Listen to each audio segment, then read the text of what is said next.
Olá, salve, salve, prezados ouvintes desse terceiro simpósio de pesquisas em administração dos conflitos no espaço escolar, né? Com muita alegria que estamos aí na nossa terceira edição. Essa é a mesa 1 desse nosso terceiro simpósio, intitulada Segurança Pública e Conflitos na Escola. Nós temos como palestrantes dessa mesa redonda o Paulo César Stumpf, da UNB, o Marcelo Siqueira, da Universidade Federal do Vale do Jequitinhonha, e Marina Paz, da UNB. Queria saudar aí os colegas da mesa, obrigado pelo aceite do convite, é muito bom, né, que nós estejamos aqui para ouvi-los, né, falar sobre a pesquisa de vocês, e iniciamos já de manhã esse nosso terceiro simpósio com a mesa de abertura. Tivemos a conferência de abertura com o professor José Rezende, da Universidade de Évora, em Portugal, e hoje, né, essa é a primeira mesa, teremos mais uma mesa à tarde, mas essa é a mesa, então, dedicada à questão da segurança pública na escola e tal. Então, a ideia é essa, né? Espero que a gente tenha aí um bom debate nessas próximas horas.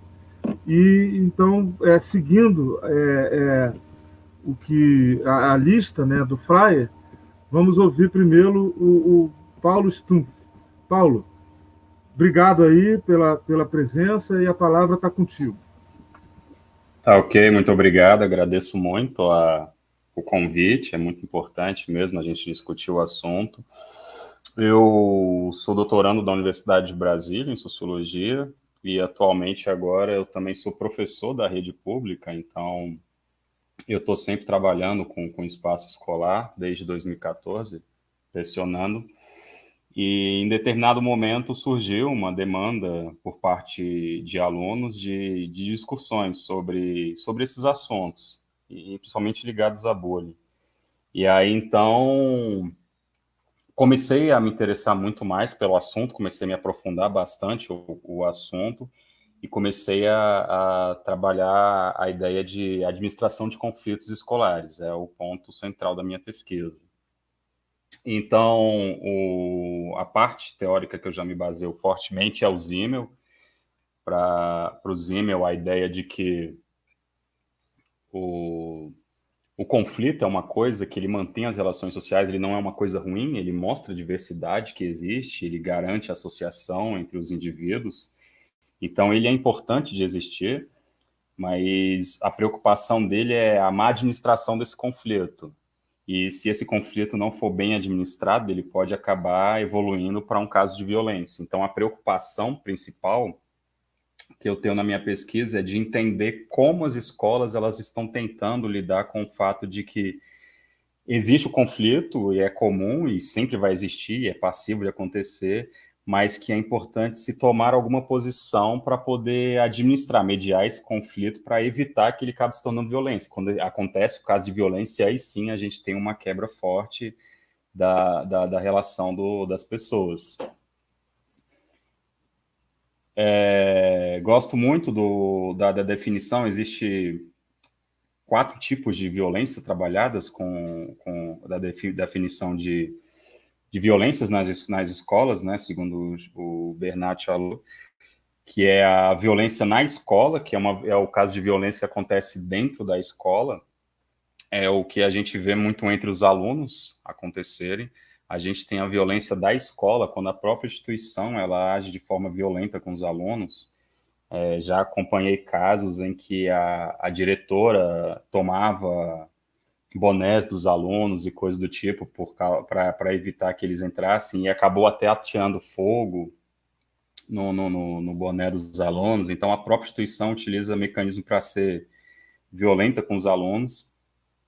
Existe a violência contra a escola também, que é quando a própria depredação da instituição. E partindo para uma ideia de Bourdieu, também tem a violência simbólica, né, que é aquela enraizada na estrutura, que é aquela do poder simbólico. E O agravamento dos conflitos entre os indivíduos são suscetíveis de ocorrerem no cotidiano escolar, então é sempre importante perceber que o conflito, sim, ele vai sempre existir, ele é uma coisa que está presente na sociedade, então acabar com o conflito é uma coisa utópica, algo que não vai acontecer. E a ideia é que o que não pode ser banalizado, o que não pode ser tratado no ambiente escolar de forma cotidiana é violências. Violências acabarem acontecendo e não serem administrados. A gente tem um vídeo que eu acompanhei há muito tempo atrás de uma professora dando aula em uma sala de aula, provavelmente eram alunos pequenos, então era provavelmente fundamental, e os alunos brigando, trocando socos lá e ela não interferindo, ela não querendo se meter. Então, foi um caso extremo, assim, de que estava acontecendo uma violência na frente do educador e ele não intervindo. A gente tem uma dificuldade como educadores de conseguir também identificar realmente o que é violência, né? Porque quando a gente trabalha com pesquisa sobre violências, é muito importante a gente não querer trazer um conceito engessado do que seria uma violência na escola, uma violência, e dizer que aquilo é violência, aquilo não é violência, né? É importante a gente buscar que os membros daquela instituição vejam algo como não violência. Então, é muito difícil. Às vezes, o professor pode ser que ele não interfira em alguma atitude porque ele acredita que pode ser uma brincadeira. E a ideia é quando é brincadeira e quando é violência. Quando é que a gente deve ou não interferir? Quando é que deve ter uma mediação? E a gente vê muito entre jovens e coisa do tipo, a ideia de apelidos, de brincadeiras até principalmente entre os garotos, tem muitas brincadeiras de soco e coisa do tipo, e os professores veem aquilo e acabam, não estou entendendo e coisa do tipo. E a gente tem que entender que uma brincadeira, ela é boa, ela é algo que é comum na prática das escolas, dos alunos, e ela é saudável a partir do momento em que ela não causa uma humilhação entre quem está envolvido nessa brincadeira. Mas a partir do momento que está uma afronta moral dos alunos, aí sim a gente começa a ter uma grande preocupação. E então é importante observar essas coisas para poder saber como mediar. Quando se fala em mediação, a gente sabe que os professores são os que costumam mais acompanhar e perceber conflitos e coisa do tipo.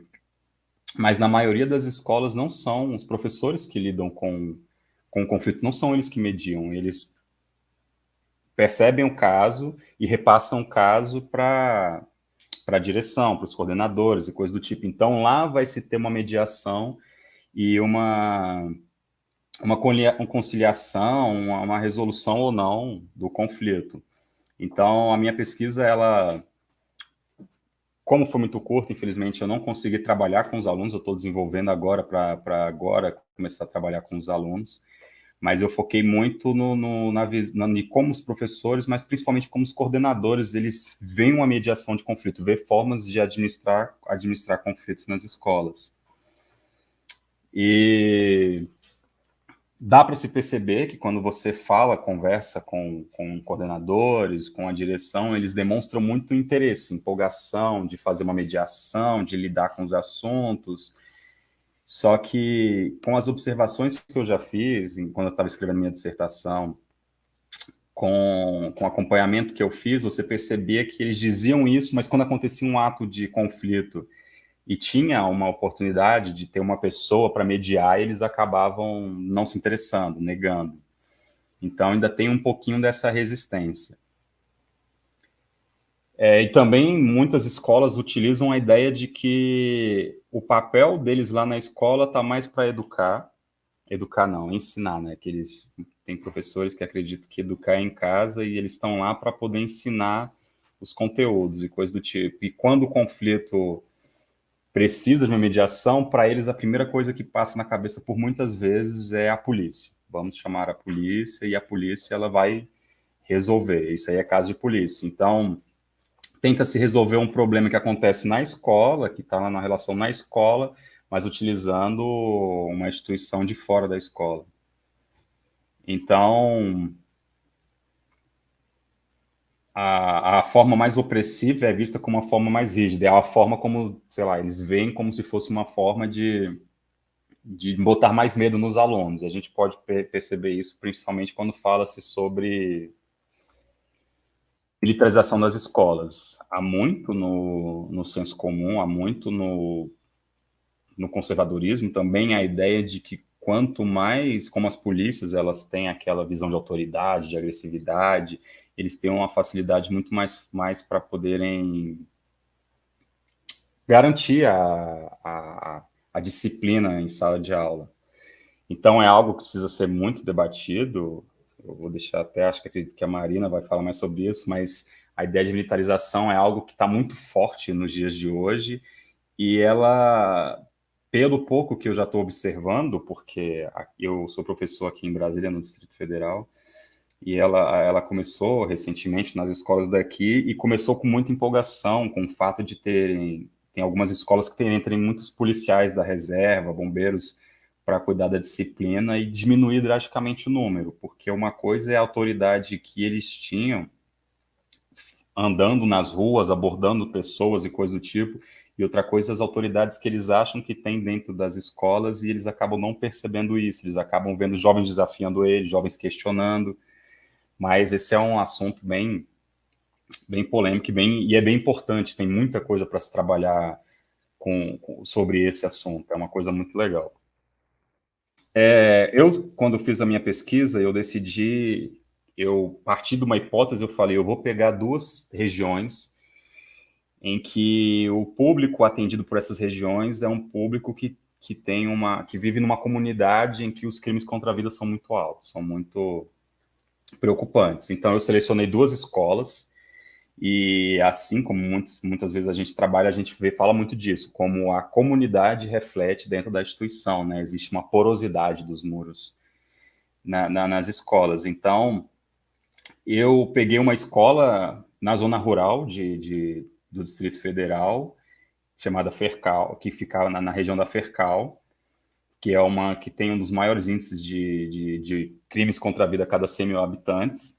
E também peguei uma escola numa cidade chamada Guará, mas ela atende um grupo de alunos de uma região chamada Cidade Estrutural, que é um antigo aterro sanitário, é uma região também com índice de homicídio de crimes contra a vida muito alto, e um dos pontos me levantados até pelos professores de lá é que o IDH era semelhante com o IDH do Congo, né? Era um lugar bem carente mesmo.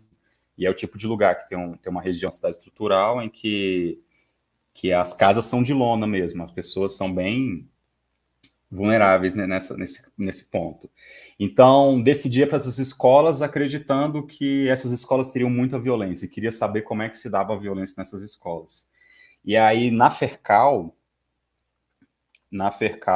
que é a da zona rural, eu fui lá e eu percebi que lá na Fercal ela era a única escola de ensino médio de toda a região. Não tinha outra escola e só funcionava o ensino médio noturno.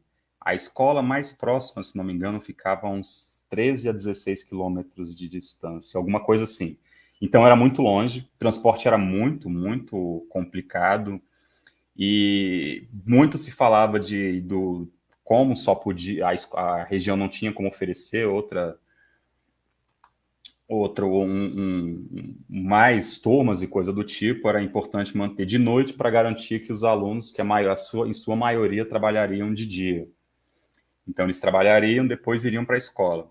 A taxa de abandono era muito alta e tal. E aí, fui para a escola, conversei com professores, percebi que o pátio era muito pequeno, tinha uma quadra de esportes dentro do pátio, e o fato do pátio ser muito pequeno, para um professor que me falou, ele falou que o curto espaço faz com que os alunos acabem esbarrando uns nos outros, e aí isso sim gera conflito. Então, a falta de espaços naquela escola gerava conflitos. E aí conversando com a direção e coisas do tipo, e percebendo que a escola era bem vazia, e o método mais utilizado por eles para poder mediar um conflito era o de ameaçar a expulsão. Porque se você for expulso, provavelmente você não vai mais estudar, porque você não vai querer ir para uma escola tão longe. A escola tinha diversas dificuldades, inclusive a escola ficava longe da parte que tinha umas residências, então dependia do ônibus do governo, e esse ônibus por vezes quebrava. Teve um caso muito engraçado que teve que suspender as aulas porque uma vaca morreu próximo da escola e o cheiro era muito forte, não dava para acompanhar as aulas. Então, os alunos, então, que eram considerados como de conflito, dizia-se, em ambas as escolas que eu trabalhei, dizia-se que tinha 2 períodos nessa escola, né? Uma gestão que não conseguia lidar com os conflitos e outra que conseguiu lidar. Dizia-se que tinha um problema de tráfico de drogas, de facções e violências e coisa do tipo na escola, e aí quando foi perguntado como resolveu, a justificativa deles foi transferiu ou expulsou. Não expulsar porque não pode expulsar, né? Mas quando você transfere para muito longe, você já está garantindo que o aluno não vai continuar estudando. Então, a política da mediação deles era: a gente vai transferindo, vai mandando embora, vai passando para outra instituição. Então, essa escola, claramente, ela não tinha uma ideia de mediar o conflito. Não, quando se fala assim, como é que vocês conversam, como é que vocês falam sobre prevenção, como é que vocês tentam lidar com os casos, a escola não tinha um trabalho desse tipo. Ela queria simplesmente mandar embora os alunos da instituição. E a porta da escola não tinha, fala-se muito da violência em volta da escola, mas como era longe da zona das residências, as pessoas, para ficarem em volta da escola sem fazer nada e coisa do tipo, elas tinham que se deslocar de carro, então não era algo muito comum, algo que a gente vê muito em escolas mais da cidade. E aí, então, eu fui para outra escola, fui para a escola que atendia esses alunos que eram da cidade estrutural, uma cidade que surgiu por causa de um aterro sanitário, uma cidade muito carente. E na cidade estrutural só tem uma escola também de ensino médio, e aí por isso a escola não aguentava a demanda de alunos dessa escola, então era mandado para a escola dessa cidade, que é um bairro de classe média aqui de Brasília. E aí, quando converso sobre o público da escola, diz que 90% dos alunos dessa escola são da cidade estrutural.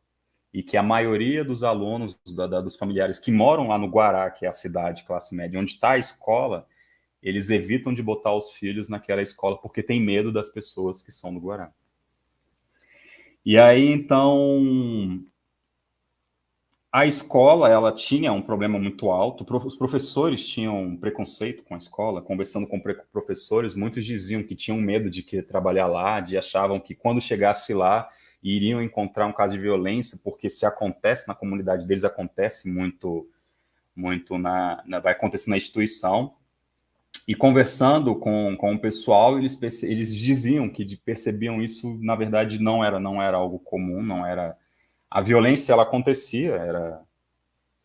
acontecia caso ou outro, mas a escola, ela conseguiu uma forma de mediação para poder evitar. A escola, ela carecia de funcionários, muitos funcionários, como a maioria das escolas da rede pública, que são sucateadas, e não tinha psicólogo na escola.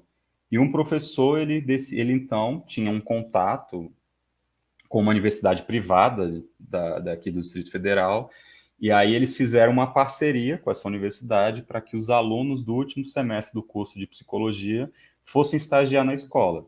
Então, toda semana tinha de 2 a 3 estagiários de psicologia na escola, conversando com os alunos. E era muito importante, era muito interessante, porque os alunos, eles buscavam, eles perguntavam: o estagiário veio hoje? Tem gente aqui, eu estou precisando muito conversar, estou com um problema.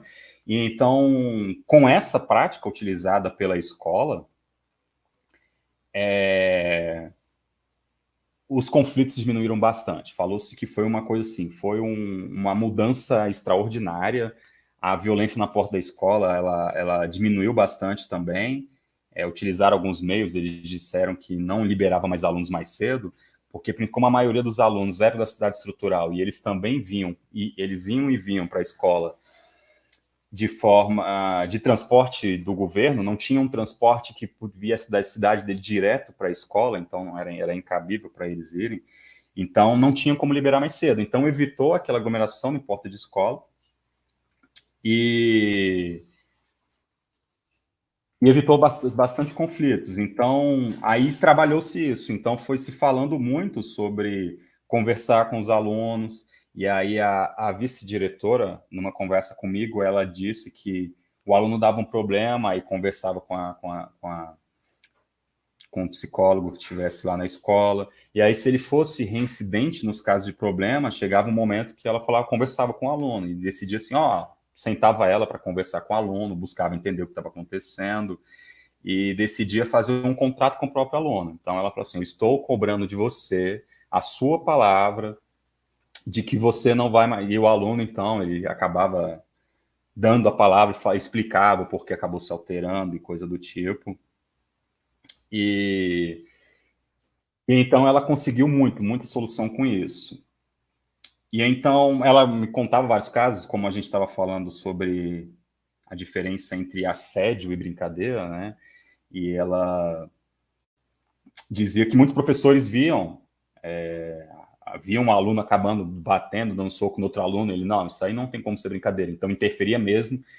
E ela dizia-se que algumas situações eram bem engraçadas e diferentes, né? Porque às vezes tinha assim um conflito entre os alunos acabavam partindo para a violência um com o outro, mas quando eles eram repreendidos e levados para a direção e sabiam que sofreriam uma punição por conta do comportamento que eles tiveram, eles faziam então um acordo entre eles para dizer que aquilo era uma brincadeira. Então aconteceu, ela disse que aconteceu muito mesmo, que os alunos viam, não, a gente só estava brincando, não, é uma coisa, vamos deixar. E então acabava que eles, por si só, por medo de sofrer alguma sanção, alguma coisa, eles acabam fazendo uma mediação entre eles assim e cessando o conflito, pelo menos naquele momento. E, segundo ela, eles conseguiam manter. A escola, ela não tinha muitos casos de violência, essa escola, ela tinha muitos alunos, ela não tinha muitos casos de violência, era bem comum. Conseguiam separar os tipos de violência quando entrevistado as pessoas, e a gente perguntava assim sobre os tipos de violência, quem eram mais envolvidos em violências, claramente eram os meninos, e essa escola atendia o ensino fundamental e médio ao mesmo tempo, assim como a escola da Fercal, e a maioria dos estudantes do ensino fundamental eram os que estavam envolvidos em casos de violência também. E os casos de violência entre os meninos eram mais comuns serem por conta de brincadeiras que acabavam se tornando uma violência. Então, ou então, às vezes, até você olhar para alguém, olhar estranho, coisa do tipo, e a pessoa reclamar que está sendo encarada e tal, e decidir partir para cima. E entre as meninas eram muito mais coisas quanto a ciúme, era muito mais coisas de relacionamento, ou então por causa de inveja e coisa do tipo. Então, quando acontecia muito por conta disso.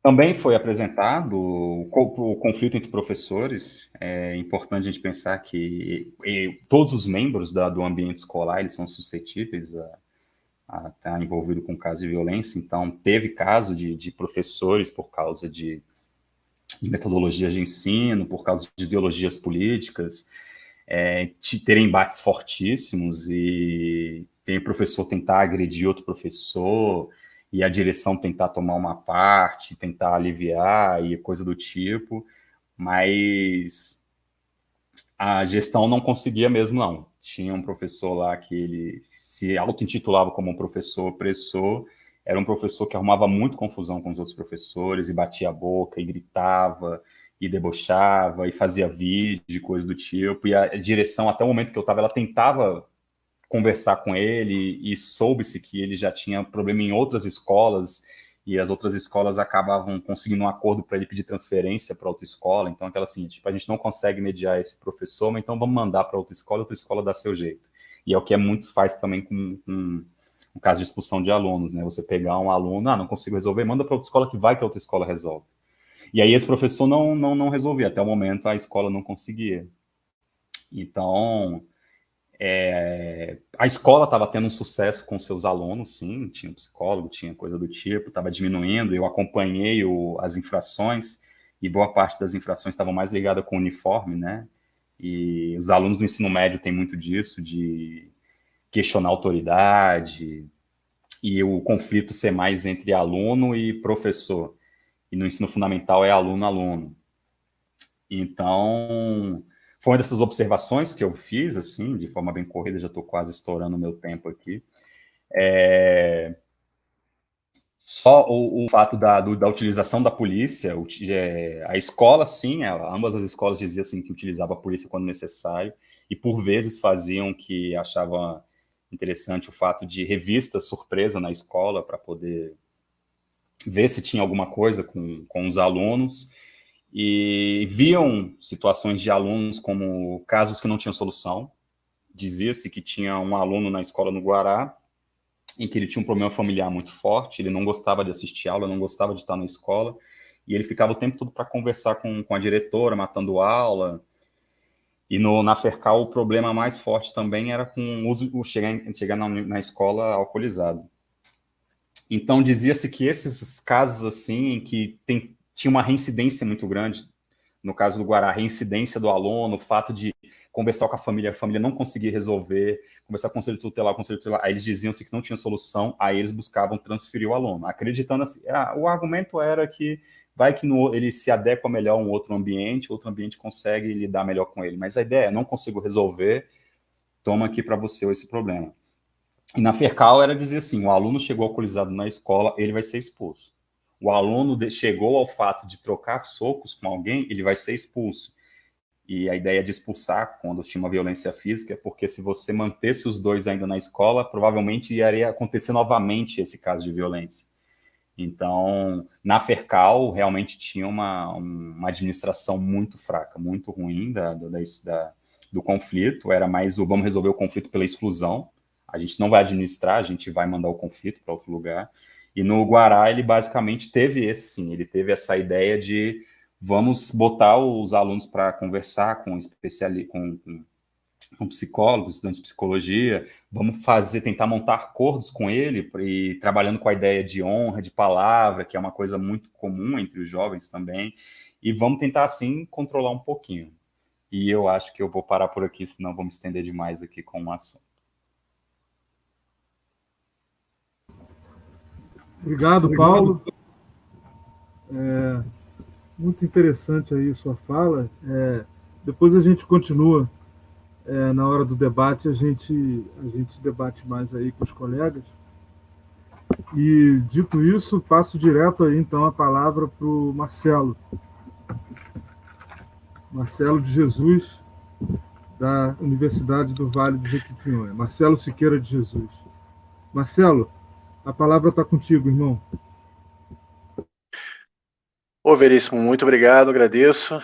Parabenizando aí o colega Paulo, que agora há pouco teceu comentários e fez a sua exposição de um dado empírico e, sobretudo, um dado de uma experiência de pesquisa. O meu diálogo nessa tarde, né, inicialmente agradecer, né, a organização do terceiro simpósio na perspectiva da resolução de conflitos, mediação, e agradecer também ao Marcos Veríssimo, que tem sido um grande parceiro em algumas ações junto a esse fórum, a esse colegiado. Bom, agradecer também ao professor Kant pela oportunidade de escuta e a todos os envolvidos, né, na organização desse seminário.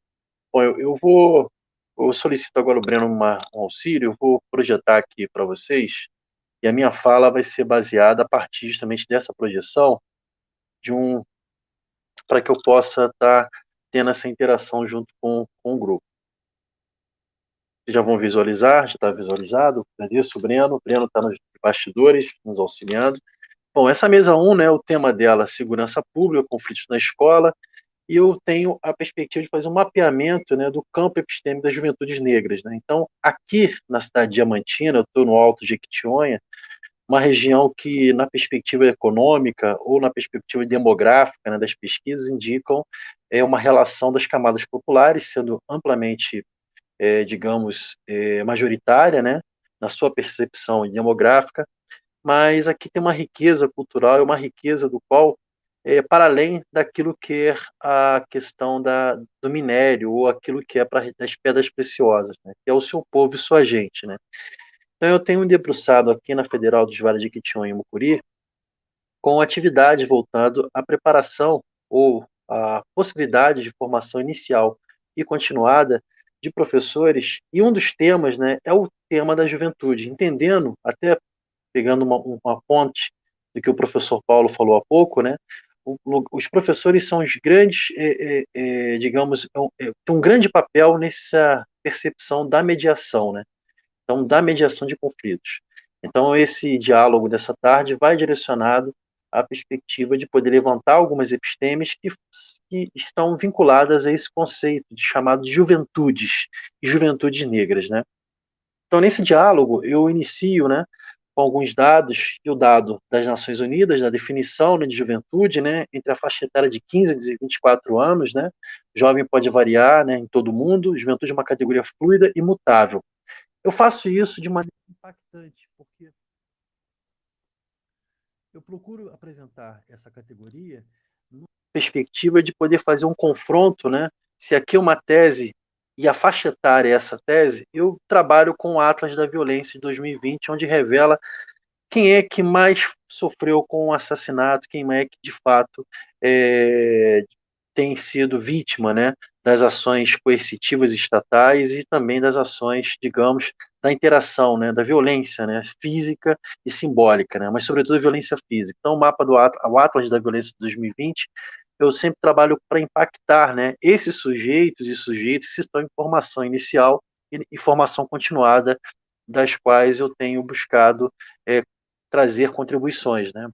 Bom, e de fato as juventudes negras, né, é um caminho para identitário, né? Identitário esse, seja no campo do esporte, seja no campo da Frente Negra, uma representação social, né?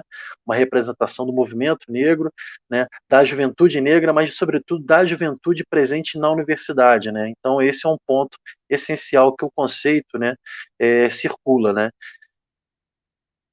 Além disso, né, é preciso mencionar qual é o lugar que tem sido dado, né, para a juventude ou o jovem negro nesse mundo do capital. Um jovem que tem uma herança, uma ancestralidade da diáspora africana, né? Então são pontos que sempre estão confrontando, sempre estão vindo, né, margeando o nosso trabalho aqui na universidade. E também a perspectiva de gênero e sexualidade, pensando nas juventudes, né, como categoria ainda em construção, mas uma categoria que requer uma análise da interseccionalidade, né, em diferentes marcadores sociais para poder compor, né, esse universo, essa atividade analítica. E também no ambiente escolar, que é um ambiente que é o nosso tema, e é o espaço que nós vamos dialogar, né? Temos dialogado, a questão da evasão da repetência, né, tem cor nesse processo, né? Assim como também tem cor nesse processo a presença de jovens, não só enquanto arrimo família, tão precocemente, mas também tem cor aqueles jovens que estão passando por medidas socioeducativas, né? Então são pontos que são essenciais, também não podem deixar de ser mencionados. Então, no primeiro eixo, né, os desafios e potenciais traços de um cenário expoente, né, eu trabalho com a perspectiva junto com esse grupo de professores, né, para entender a juventude, é preciso entender, em primeiro lugar, na população negra, né? Então, é um trabalho multireferenciado, né? É um trabalho que a minha trajetória aí na Universidade Federal Fluminense, na educação, né, que é meu espelho, né, e o que eu venho desenvolvendo aqui tem esse olhar multireferenciado, buscando essas múltiplas possibilidades de conhecimento para compreender uma determinada realidade, né, do fenômeno social, baseando-se no racismo. Então, a questão da racialização e do conceito raça na ciência moderna, né, na cidade francesa, é um apoio que eu busco, assim como também, fugindo do aspecto biológico, né, do conceito raça, o professor Antônio Sérgio Alfredo Guimarães, né, traz o raça nas ciências humanas, né? Então, sua percepção do uso, né, da categoria raça nas ciências humanas e sociais, né? Então, configurando a sociologia das relações raciais, né? As desigualdades que são compostas a partir da perspectiva da oportunidade e o fenótipo sendo preponderante, né? A mestiçagem com o professor Kabengele Munanga, né? O hibridismo cultural, pensando as múltiplas referências para configurar justamente uma identidade juvenil, né? E o negro na diáspora, né? Então, são categorias que vão sendo delimitadas para poder compreender essa relação entre raça, identidade e juventude, como também de negritude, que o Kabengele Munanga traz junto com o grupo, né, francófono, do Quartier Latim, né, o Meluti, né, trazendo, né, esse conceito de juventudes e movimentos sociais, o próprio Bourdieu, um conceito que está justamente numa perspectiva que o juventude não pode se resumir apenas uma palavra, mas sim em plena transformação e revolução, né?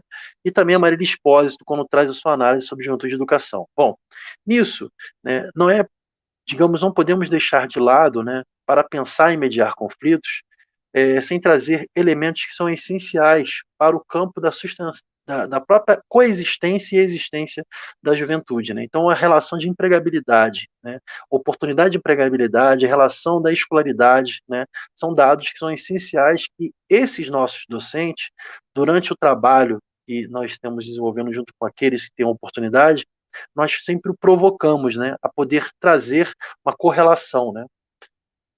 E também a próprio acesso ao ensino superior. E o Enem, acho que tem sido, nos últimos 2 anos, do ano passado e desse ano, tem sido amplamente provocativas discussões, porque uma política pública amplamente democrática que tem sido diluída, né, pela atual gestão do Ministério da Educação, né.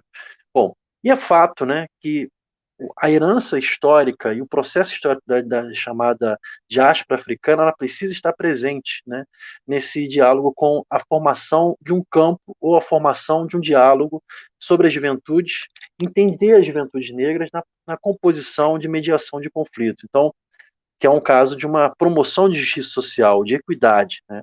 Então, a africanidade que a professora Pedrina Silva, quando ela reconhece, sobretudo, né, aqueles instrumentos, aqueles componentes e conteúdos da cultura afro-brasileira que estão inseridos no currículo escolar, tomando como parte no ordenamento, né, das políticas públicas no Brasil, eu parto justamente da Lei 10.639, né, de 2003, e também parto, para falar da perspectiva das juventudes negras, das diretrizes curriculares para o ensino de história e cultura afro-brasileira, que insere não só a formação inicial das licenciaturas, não só na educação básica, mas também insere a perspectiva desse conteúdo nas licenciaturas e também em cursos de bacharelado, né? Então, isso é um ponto também na pós-graduação. Então, são autores que dão essa base, né? Mas, de fato, né, as juventudes negras precisam ser compreendidas, né, como um processo, né? Sobretudo, né, o Carlos, eu volto aqui a falar do Paulo, porque ele mencionou. E aí, Paulo, eu me recordo do meu período enquanto professor da rede pública do Estado do Rio de Janeiro. Eu atuei de 2004, logo quando eu saí da licenciatura na UFRJ, assumindo uma vaga, e 2014, atuei durante 10 anos na rede estadual do Rio, né, por Belford Roxo, que é uma região metropolitana do Rio, Baixada Fluminense, depois eu vim para o Alemão, depois eu terminei minha trajetória no Colégio Amaro Cavalcante. E a questão do boné, né, principalmente o boné, era um marcador de fato, né, de conflito, né? E parece que as professoras e gestoras, né, e da religiosidade neopentecostal têm sido aquelas indicadas como a que mais tem gerado repressão, né, à utilização do boné em sala de aula, né? Então, o que eu coloco aqui que há um processo, e o boné eu acho que representa isso, né, um processo de tentativa de fuga dessa aculturação e alienação cultural, colonial, né? Então, a representação dessa juventude é um marco, né, identitário. E também, é claro, né, que é preciso reconhecer que a juventude negra ela tem ampliado o sentido de diversidade no espaço acadêmico, né? Mas não pode ser ampliado somente nos cursos noturnos, né? Então, isso são provocações que nós fazemos junto aos nossos licenciandos e bacharelandos, mas também, sobretudo, aos professores que têm a oportunidade na formação continuada, de poder compreender, né, entender, né, e ter essa visibilidade e não naturalizar esse processo de invisibilidade. Apenas os cursos noturnos são as licenciaturas, aqui entre nós, né, que recebe um maior quantio, né, da população negra. E os cursos de maior expressão, né, que são os cursos de engenharia, medicina, odonto, recebem alunos de pele mais clara, né? Então essa relação da melanina, né, e do fenótipo, ela é fundamental, é essencial. Bom, no segundo eixo, essa relação da estética, representatividade, fortalecendo identidades, valores culturais negros, né, não posso deixar de mencionar sobre a nossa ancestralidade, né? Aquilo que configurou não só para o movimento, mas também que compõe o cenário sócio-histórico brasileiro. E devem estar nos livros didáticos, devem estar sempre nos revelando, né, cristalizando aquilo que nós encontramos no presente, do que outrora foi a luta, mas, sobretudo, para que nós possamos reverberar um futuro com mais equidade étnico-racial. Então, nesse lado, né, eu trago aqui a Frente Negra Brasileira, também trabalho muito com a ideia do teatro experimental do negro, falando desse grande Abdias Nascimento, né, um teatrólogo, um ator, um dramaturgo, um político, né, mas, sobretudo, um cidadão negro brasileiro que já denunciava todas as situações das quais nós hoje vivenciamos em sala de aula, né, da presença do racismo, mas a presença do racismo praticado de maneira institucional e também praticada pelas entidades, por aquilo que o Althusser mencionou, dos aparelhos ideológicos, né, do Estado repressivo, né. E, claro, aquilo que nos configura, que é a literatura, né? A literatura que configura. Então, eu sempre menciono que há nessa literatura, né, uma contribuição significativa para entender, né, essa juventude negra e o seu diálogo frente a uma sociedade que foi uma sociedade construída e constituída, um nacionalismo também, do qual o negro não estava, digamos, inserido, né? Então, esse dado sócio-histórico da ciência, né, nacional precisa vir, mas também precisa vir, se é uma tese, temos que criar a antítese. A antítese é essa, de trazer justamente à luz desses sujeitos o conhecimento de literaturas que são tão ricas para poder fomentar uma formação que eu considero uma formação propedêutica, né? Para conhecer também além daquilo que nos é revelado nos currículos escolares, né? E universitários também. A presença do movimento negro unificado, né, a relação da luta, né, não só pelo 20 de novembro, nós estamos aproximando, né, hoje estamos aqui bem próximos desse dia, mas que esse dia não seja apenas um único dia, mas seja todos os dias de luta, né. Então, trazer sempre a luz, né, daquilo que foi a reivindicação, que é a manutenção, a vigilância epistêmica, a vigilância militante, a vigilância acadêmica, ela se torna essencial para pensar e refletir sobre essas juventudes, né. E a dança, né, o movimento Black in Rio, né, eu sempre trago aqui para os meus pares, porque o funk, aí o Veríssimo está aqui, já tem um bom trabalho sobre o hip hop, sobre o diálogo com essa cultura juvenil. De fato, a cultura de preto, de favelado, né, eu sei que quando toca ninguém fica parado, né, mas de fato tem sido muito repreendida nos espaços escolares, né, e é um ponto também de conflito, né, e é um ponto que é necessário que nós possamos possibilitar aos professores o entendimento, né, do que é a cultura juvenil, o que representa, né, esse diálogo, né. E a percepção do ser negro, né, eu acho que a nossa intelectualidade, né, feminina, né, negra, né, tanto na representação da Angela Davis, mas como também na percepção, né, daquilo que o Enegrecer tem produzido junto com o grupo Geledes, né, com a Sueli Carneiro, né, também com a Chimamanda Adichie, que chama a atenção de todos nós, né, sobre a perspectiva de nos tornarmos feministas, né, mas sobretudo a Helena Teodoro, né, que trabalha com o aspecto da tradição do axé e dos terreiros, onde as lideranças, isso que é o grande aprendizado que temos que ter com os terreiros, né, de Umbanda, de Candomblé, né, mas as grandes lideranças são femininas, né? Então esse é um ponto que é essencial do diálogo, né, com esse coletivo. Ainda mais numa região onde eu estou, que é uma região que tem majoritariamente uma população negra, preta, né, nem negra, pensando na categoria de pretos e pardos, a junção para a categoria negro, né, de acordo com o IBGE, mas trazendo de fato que aqui a grande majoritariamente são pretos, né, que ao redor do Vale de Jequitinhonha, é importante trazer ainda mais o silenciamento, né, que tem sido dado às religiões de matriz africana, né. Então dialogar com essa perspectiva da tradição do terreiro, do axé e as lideranças, né, femininas, né, elas se tornam essenciais nessa busca, né, de uma compreensão desse professorado para com diálogo com as juventudes negras. E no sentido da interseccionalidade, né? Eu confesso que a presença da Patrícia Hill Collins na Amped em 2019, desculpe, em 2019, correto, aí na UF, né, foi essencial para que eu pudesse inserir no meu trabalho, né, esse diálogo com a interseccionalidade, né? dialogando, claro, né, junto com Angela Davis e Mulheres, Raça e Classe, mas trazendo outros marcadores sociais para que a gente possa compreender, de fato, o que representa, né, as juventudes negras, né. O movimento negro educador, a partir da representação, né, de uma emancipação, busca de direitos civis, né, uma emancipação do sujeito negro e aqueles que estão ao redor também ter a possibilidade de compreensão do que ser negro no país, né, valorizar a cultura de matriz africana e ser solidário ao irmão negro, resgate, né, dessa ancestralidade.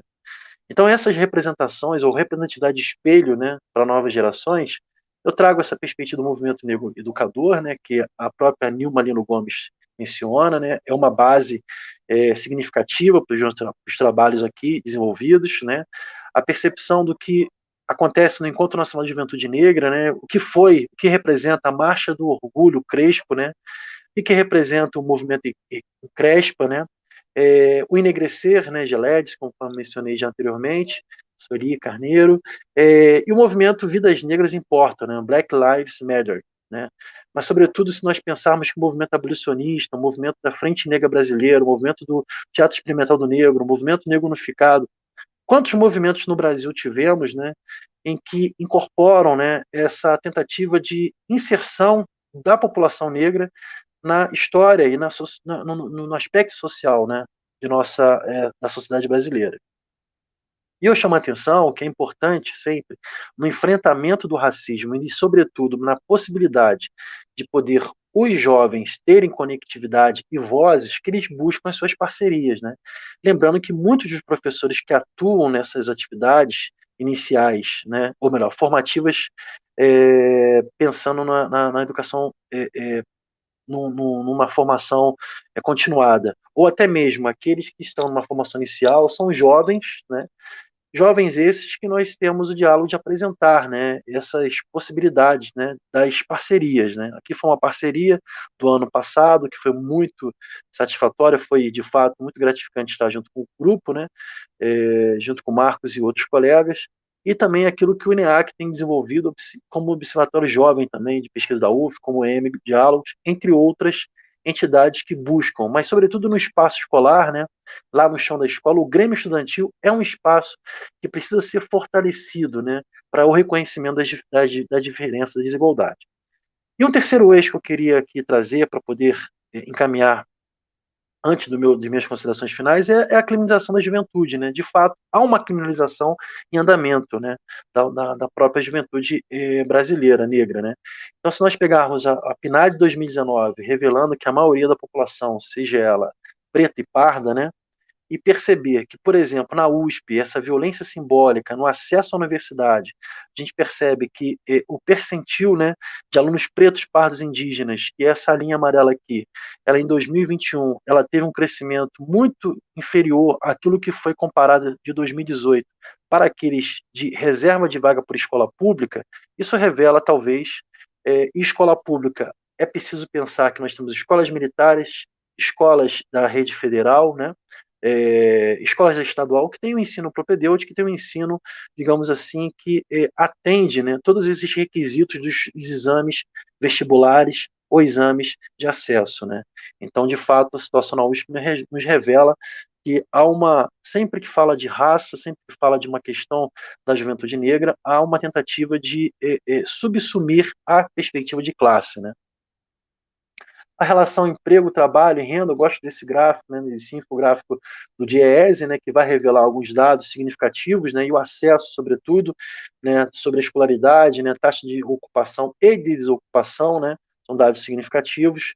E o mais significativo para a nossa região aqui é esse dado, principalmente numa região onde você tem majoritariamente a religião católica, né, predominante, e você tem uma tentativa de anulação das religiões afro-brasileiras.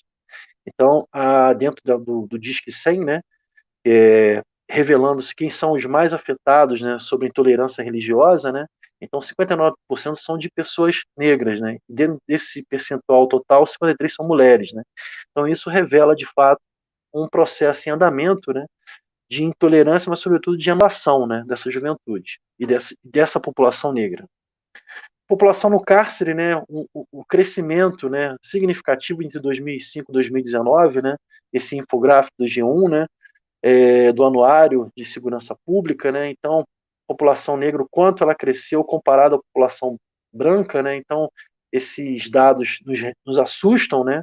Mas, de fato, revelam uma necropolítica, né? Como o Mbembe traz, ou uma relação de biopolítica ou biopoder, né? Como Michel Foucault nos apresenta, né?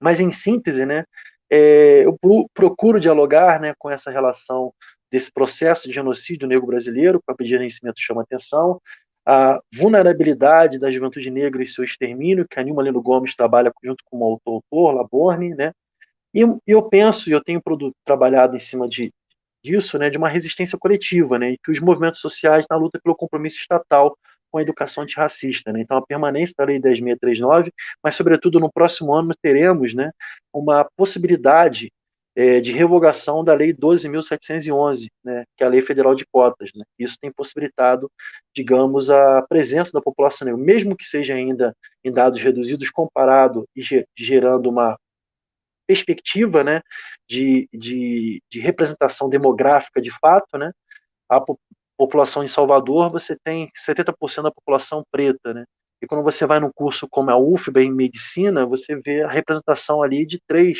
no universo de 150 estudantes, né? Então isso revela o não acompanhamento daquilo que é a perspectiva da dinâmica real da demografia, né, no recorte de raça barra cor, né. Então, a professora Alana de Oliveira nos chama a atenção, né, professora da UF, né, da Faculdade de Educação, do programa de pós-graduação, que o currículo de idade deve assumir compromisso, né, para uma educação progressista e antirracista. Então, isso é um trabalho de mediação de conflito, né. Então, como considerações finais, as imagens de uma juíza, né, do estado de Goiás, a imagem do nosso representante, né, um professor de física, que está lá em Nova York representando, né, a nossa diplomacia, né, mas eu quero trazer aqui algumas reflexões, né, que é preciso pensar em ações pedagógicas antirracistas, né, que envolvem toda a comunidade escolar e suas redes, né, então a mediação de conflitos, ela insere outros atores sociais, né, pensar no inédito viável, estamos no centenário de Paulo Freire, eu não poderia deixar de mencionar isso, né, então pensar no inédito viável, dialogando sempre, né, com o pensamento da emancipação, né, e essa emancipação para a juventude negra, ela tem um sinônimo, se chama oportunidade, né. O currículo escolar deve estar alijado com as diretrizes curriculares e o ordenamento jurídico, né, antirracista, né. Lei 10.639, Lei 11.645 para a população indígena, mas, sobretudo, as diretrizes curriculares, né. Todo e qualquer momento que houver uma transformação curricular, uma mudança curricular, como aconteceu a BNCC recentemente, a trágica lei, né, que é a lei que altera o ensino médio, né, que é a reforma, contra a reforma do ensino médio, né, elas devem sempre estar pautadas nesse aspecto do antirracista, né, e muitas vezes as discussões, os debates na agenda não se apresentam de qual, né. Bom, e a história, né, e cultura de marcadores sociais devem ser adotados, né, enquanto prisma para desenvolver e planejar, digamos, uma intervenção na gestão escolar, mas sobretudo na mediação de conflitos, né. E dar vozes e oportunidades, né? Essa deve ser a principal estratégia, né, de emancipar a juventude negra. Então, eu penso que o capital, e aí pensando no Pierre Bourdieu, quando ele faz as distintas, né, relações do capital, né, principalmente o capital cultural, é preciso romper com a ideia do arbitrário cultural e trabalhar, de fato, com o capital humano, né, que é um capital, de fato, que precisa ser inserido num prisma central quando estiver em situações de conflito. Então, o fenótipo não pode ser preponderante nem determinista para indicar quem deve ter ou não oportunidade. E aqui dois jovens negros que aí na nossa cidade, né, no nosso estado do Rio de Janeiro, estou aqui em Diamantina, em Minas Gerais, mas no nosso estado, e sofreram, e tantos outros que sofrem com essa violência estatal, né. Então, para finalizar, eu compreendo, né, o conceito de juventude negra sendo um processo dialético, né, cultural, histórico e social, né. Ele se apresenta em constante reconstrução, por isso é preciso que a escola, a didática, o currículo, os sujeitos se mantenham atentos em relação à dinamicidade desse coletivo juvenil. Sobremaneira, as juventudes negras devem ser vistas como potenciais parceiros de promoção emancipatória na luta pela erradicação do racismo e das desigualdades sociais. Aqui foi um material que eu adotei. Eu agradeço muito por essa oportunidade e desculpa se eu avancei um pouquinho no tempo. Eu acho que eu consegui ser quase dentro do tempo. Agradeço, estarei à disposição para os diálogos posteriores à última apresentação da mesa. Obrigado, Marcos. Obrigado demais. Valeu, Marcelo. Nós é que agradecemos aí a sua apresentação. Tenho certeza que vamos ter um debate muito profícuo, né, na hora que juntar os três aí. E agora, sem mais delongas, né, eu passo a palavra, então, para a Marina Paz, que vai fazer a sua apresentação aí sobre sua etnografia em contextos escolares. Marina, muito obrigado e a palavra está com você. Obrigada, boa tarde a todas e a todos. Eu queria primeiro agradecer ao professor Marcos e ao professor Kant por essa oportunidade e por esse espaço de diálogo que agrega muito a essa discussão sobre a escola e o conflito nesse espaço escolar. Também agradecer a oportunidade de ouvir o professor Marcos e o Paulo, que é meu companheiro de pesquisa aqui em Brasília. Na verdade, hoje eu vou trazer um pouco dos resultados, dos primeiros resultados de uma agenda de pesquisa que eu tenho desenvolvido com a professora Aide Caruso aqui em Brasília, justamente nesse tema que o Paulo até comentou mais cedo, da militarização do resultado, que as políticas, como é que se desenvolverão essas políticas públicas de enfrentamento à violência escolar aqui no Distrito Federal.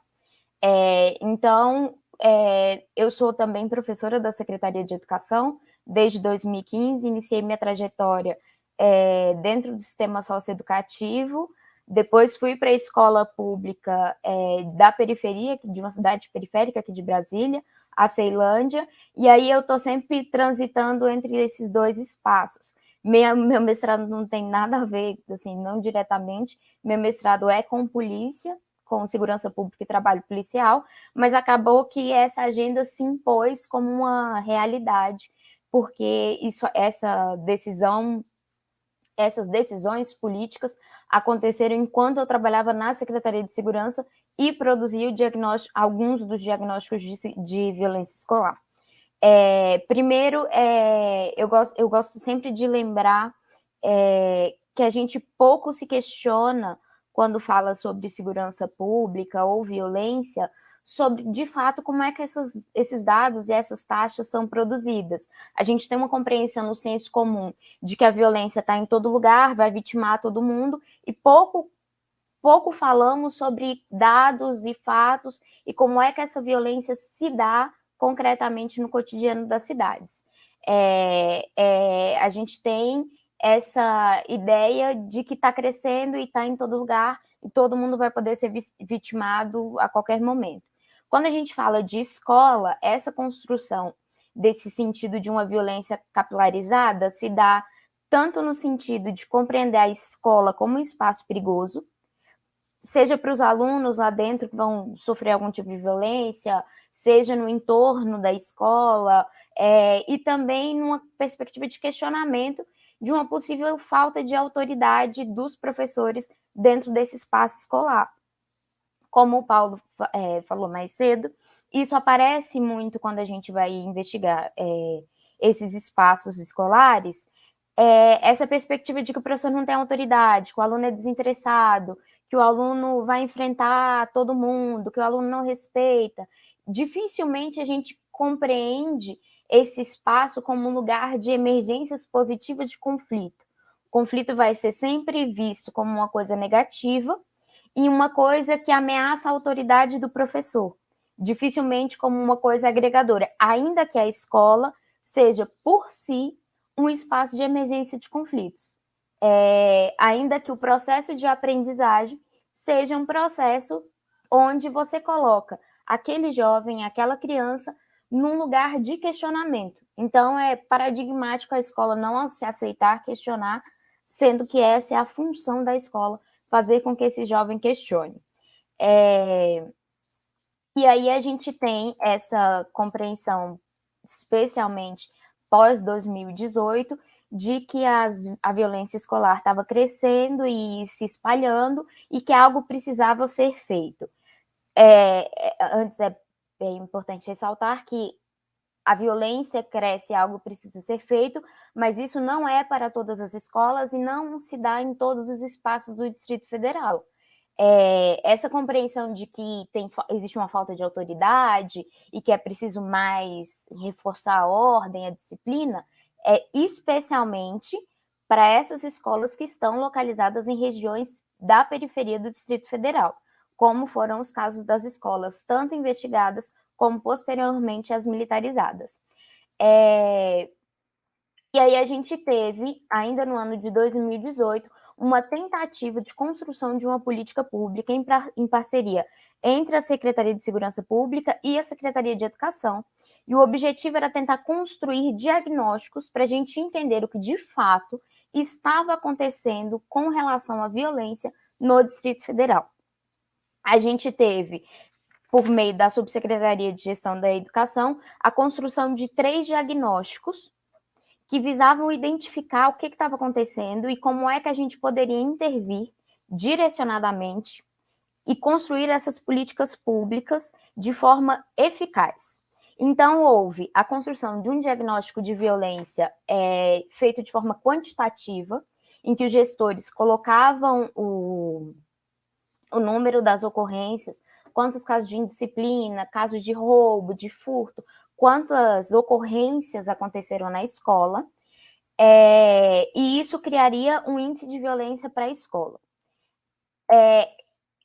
Essa foi uma primeira tentativa de identificar o problema, e logo a gente esbarrou numa questão que era a própria falta de coordenação desses dados por parte das escolas. A maior parte das escolas possui um livro de registro, quem aqui é professor das antigas sabe, toda escola tem lá o seu livrinho, e tudo que acontece a escola coloca no livro, aluno que chegou atrasado, aluno que brigou, desentendimento entre professores e alunos. A questão é que essa informação registrada ali não vai para nenhum outro lugar e não se desdobra em nenhuma outra coisa. A gente não produz nada com aquelas informações, além de ser uma coisa extremamente analógica, né? Coloca no livrinho e fica no livrinho. E aí a gente sentiu que as escolas, a nossa expectativa era, as escolas vão pegar esses livros ao final de um semestre e vão escrever ali o que aconteceu. E o que a gente viu acontecer foi justamente o contrário. Poucas escolas participaram, mas quando participavam, não faziam um registro tão fidedigno assim. Uma das principais comprovações que a gente teve disso foi na hora de apresentar os dados aparecer, enquanto escola mais violenta de todo o Distrito Federal, uma escola de ensino infantil rural, que, por definição, não teria nem as condições necessárias para figurar entre essas escolas mais violentas aqui no DF.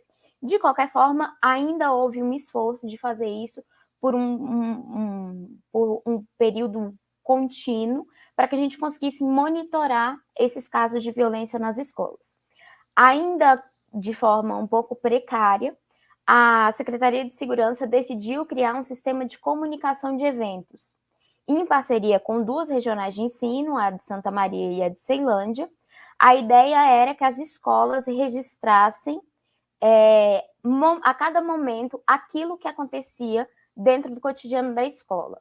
Já que existia uma dificuldade de chegar ao final do semestre e registrar o todo, a gente queria então que eles registrassem ao longo do dia o que estava acontecendo.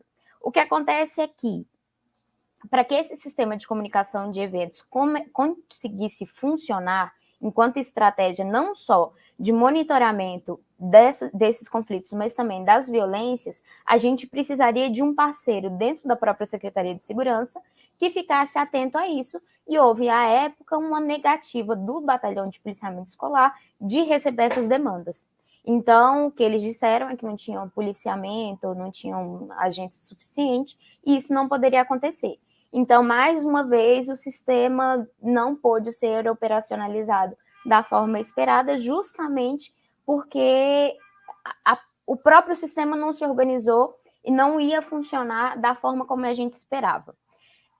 Por fim, tentando driblar todas essas dificuldades, a gente conseguiu construir uma pesquisa qualitativa de violência escolar.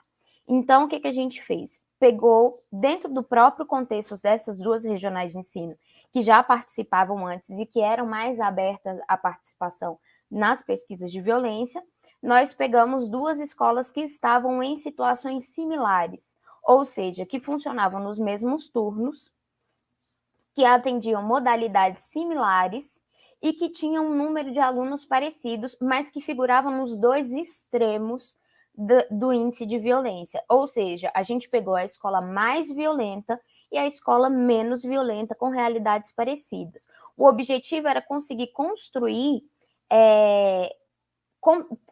mas entender o que acontecia nessas realidades que diferenciava tanto uma escola da outra e também mapear possíveis estratégias que essas escolas tinham e que funcionavam. Estratégias de boas práticas que poderiam ser ampliadas para toda a rede sem necessariamente ter a intervenção de um outro agente. Na medida que a gente entendeu que, ok, as escolas funcionam e elas se resolvem por elas mesmas. Dificilmente você chama um outro ator para interferir no cotidiano da escola, a não ser em casos mais extremos que você chega a chamar a polícia militar, a polícia civil, ou mesmo a assistência social. Mas isso é quando o negócio já está numa escalada muito alta. No cotidiano, a escola se resolve por ela mesma.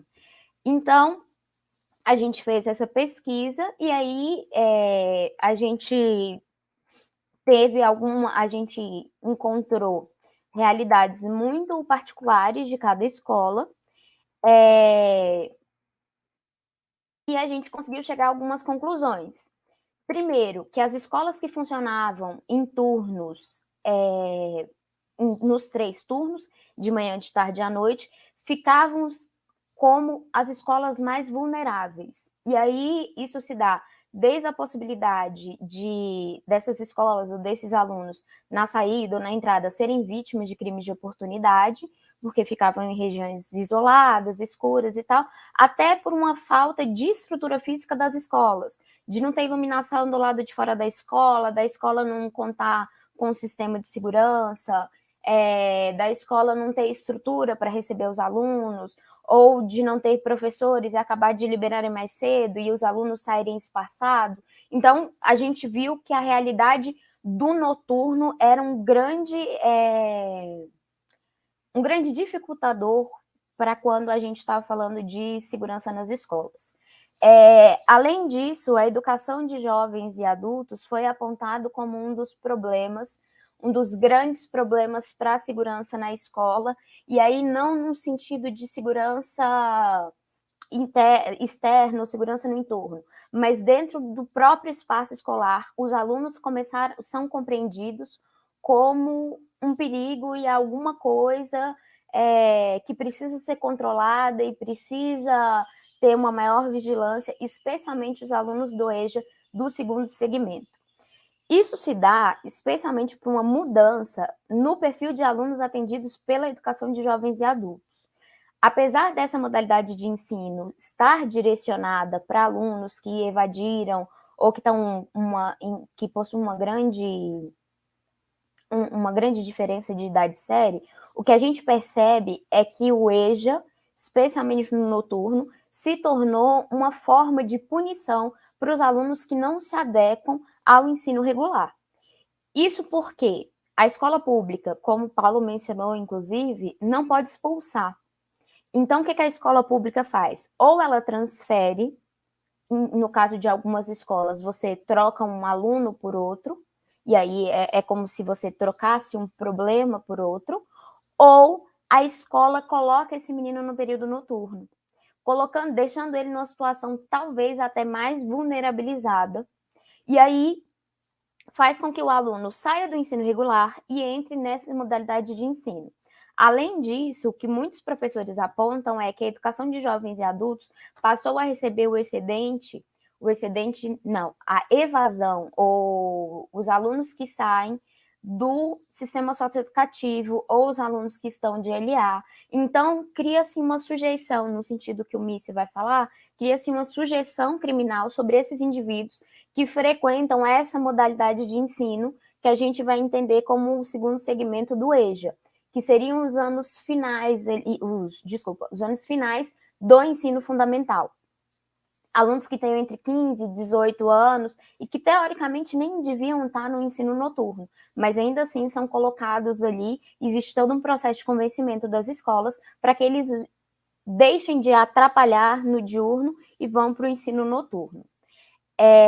Além disso, a gente percebeu que existe um papel fundamental das equipes gestoras na construção de um ambiente mais seguro, além de um tratamento mais conciliador para o conflito. Se a gente entende que o conflito faz parte do cotidiano da escola, importa mais a forma como a gente lida com esse conflito do que, de fato, uma possibilidade de acabar de vez com esse conflito. O conflito não vai acabar. É a forma como a gente tratará esse conflito que vai determinar como é que o cotidiano da escola vai acontecer. Por fim, existe uma compreensão comum entre todos os professores, e aí nas escolas mais violentas e menos violentas, de que os alunos são desinteressados, desrespeitosos e tampouco sujeitos à autoridade dos professores. A questão é que essa vontade de autoridade dos professores está muito baseada numa autoridade por si só. O professor quer ser a autoridade do conhecimento, mas a gente pouco se questiona sobre o tipo de conhecimento e o tipo de autoridade que a gente está querendo construir junto a esses alunos. A gente coloca uma realidade e espera que os alunos respeitem isso por respeitar. Simples assim, né? E, além disso, apareceu tanto com os alunos, e nesse caso com os alunos e os professores, uma perspectiva de uma cultura que aqui em Brasília os meninos chamam de danada. Não vai dar nada. Não fazer o dever, não assistir a aula, não sei o quê, não vai dar nada. Então, de uma ideia de que nada vai ter punição, nada vai ter resultado e nada vai se desdobrar em nada. E aí é muito difícil você compreender isso junto com os alunos, até porque eles não entendem isso como prejuízos para eles mesmos, assim. Eles têm essa dificuldade de não ligar a falta de estudar, de fazer os trabalhos, como um prejuízo para eles. Até por esse afastamento da escola e da realidade que eles estão. Enfim, o objetivo da pesquisa era justamente compreender o fenômeno e buscar boas práticas. A pesquisa foi realizada no ano de 2018 e os resultados foram entregues para as equipes gestoras das instituições, tanto da Secretaria de Segurança Pública quanto da Secretaria de Educação. A ideia era que, a partir dali, começassem a se construir políticas públicas voltadas para a resolução desses tipos de problemas relacionados à segurança pública e à violência na escola. Então, a ideia era construir parcerias com outras secretarias de infraestrutura, a nova CAP, porque algumas escolas reclamavam que o problema de segurança não estava relacionado à parte de dentro da escola e aos alunos, ao contrário, estava na parte de fora, no entorno, na falta de policiamento, na falta de uma poda de árvore, na falta de uma luz, de iluminação ou coisas do tipo. Fato é que, depois de entregue a pesquisa, encerrou-se o mandato do então governador Rodrigo Hollenberg. E entra para essa nova gestão um governador que está muito mais alinhado a uma perspectiva autoritária, policialesca da segurança pública, que é o governador Ibanez Rocha. Então, em janeiro de 2019, contrariando inclusive os diagnósticos de violência produzidos pela própria Secretaria de Educação, esse governador decide, então, criar uma política pública de militarização dos espaços escolares. A ideia da militarização era, então, entregar parte da gestão para as escolas, para as polícias militares e para o Corpo de Bombeiro. A ideia era entregar para as instituições da Secretaria de Segurança a gestão das escolas. Isso foi feito muito baseado numa realidade que existe aqui em Brasília, de 3 escolas militares que existem no plano piloto e que são direcionadas para filhos de militares. Brasília conta com o Colégio Militar de Brasília, que é um dos mais tradicionais da cidade, que atende os membros das Forças Armadas, o Colégio Militar Dom Pedro II, que é do Corpo de Bombeiros Militar do Distrito Federal, e o Colégio Tiradentes, que é da Polícia Militar. Todas essas escolas contam com um tipo muito diferente e muito particular de ensino, de público atendido, porque são escolas que ficam na zona central de Brasília, são escolas que, apesar de serem militares, no caso do Corpo de Bombeiros, por exemplo, cobram uma mensalidade, uma contribuição, são escolas que têm um investimento alto por parte das instituições e que contam com uma estrutura física de primor. Tanto é que são escolas que têm altos índices de aprovação na Universidade de Brasília. E aqui eu vou fazer um parênteses, porque além de socióloga, eu estudei a vida inteira no Colégio Militar Dom Pedro II.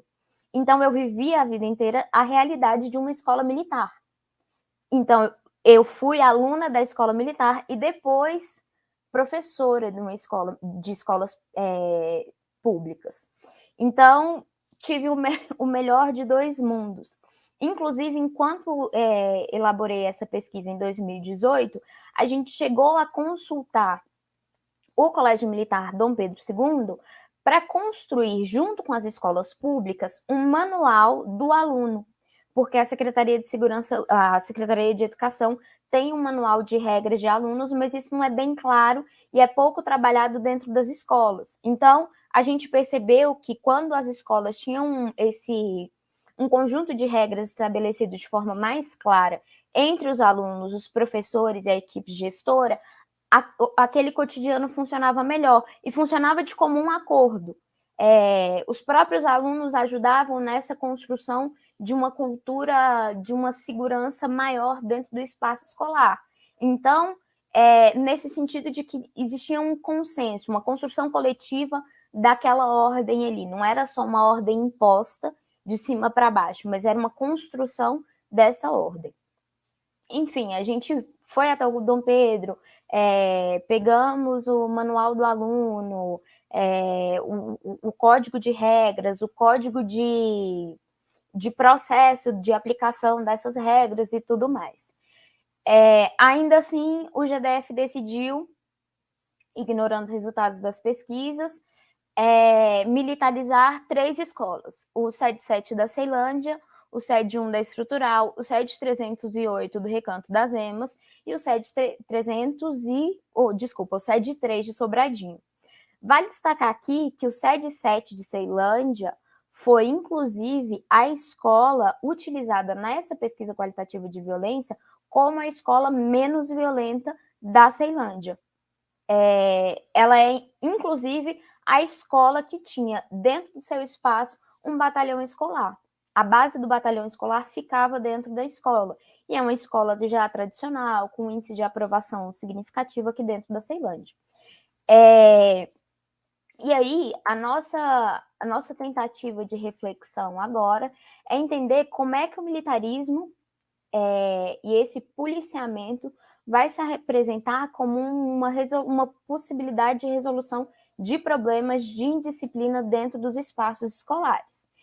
Existe um problema de crise de autoridade e existe um problema de violência. A questão é como é que você vai fazer para resolver esses problemas, primeiro, trazendo um ator externo a essa realidade, e aí, se o problema se dá numa crise de autoridade entre professores e alunos, como é que os policiais vão, de fato, operar para atribuir a autoridade a alguém?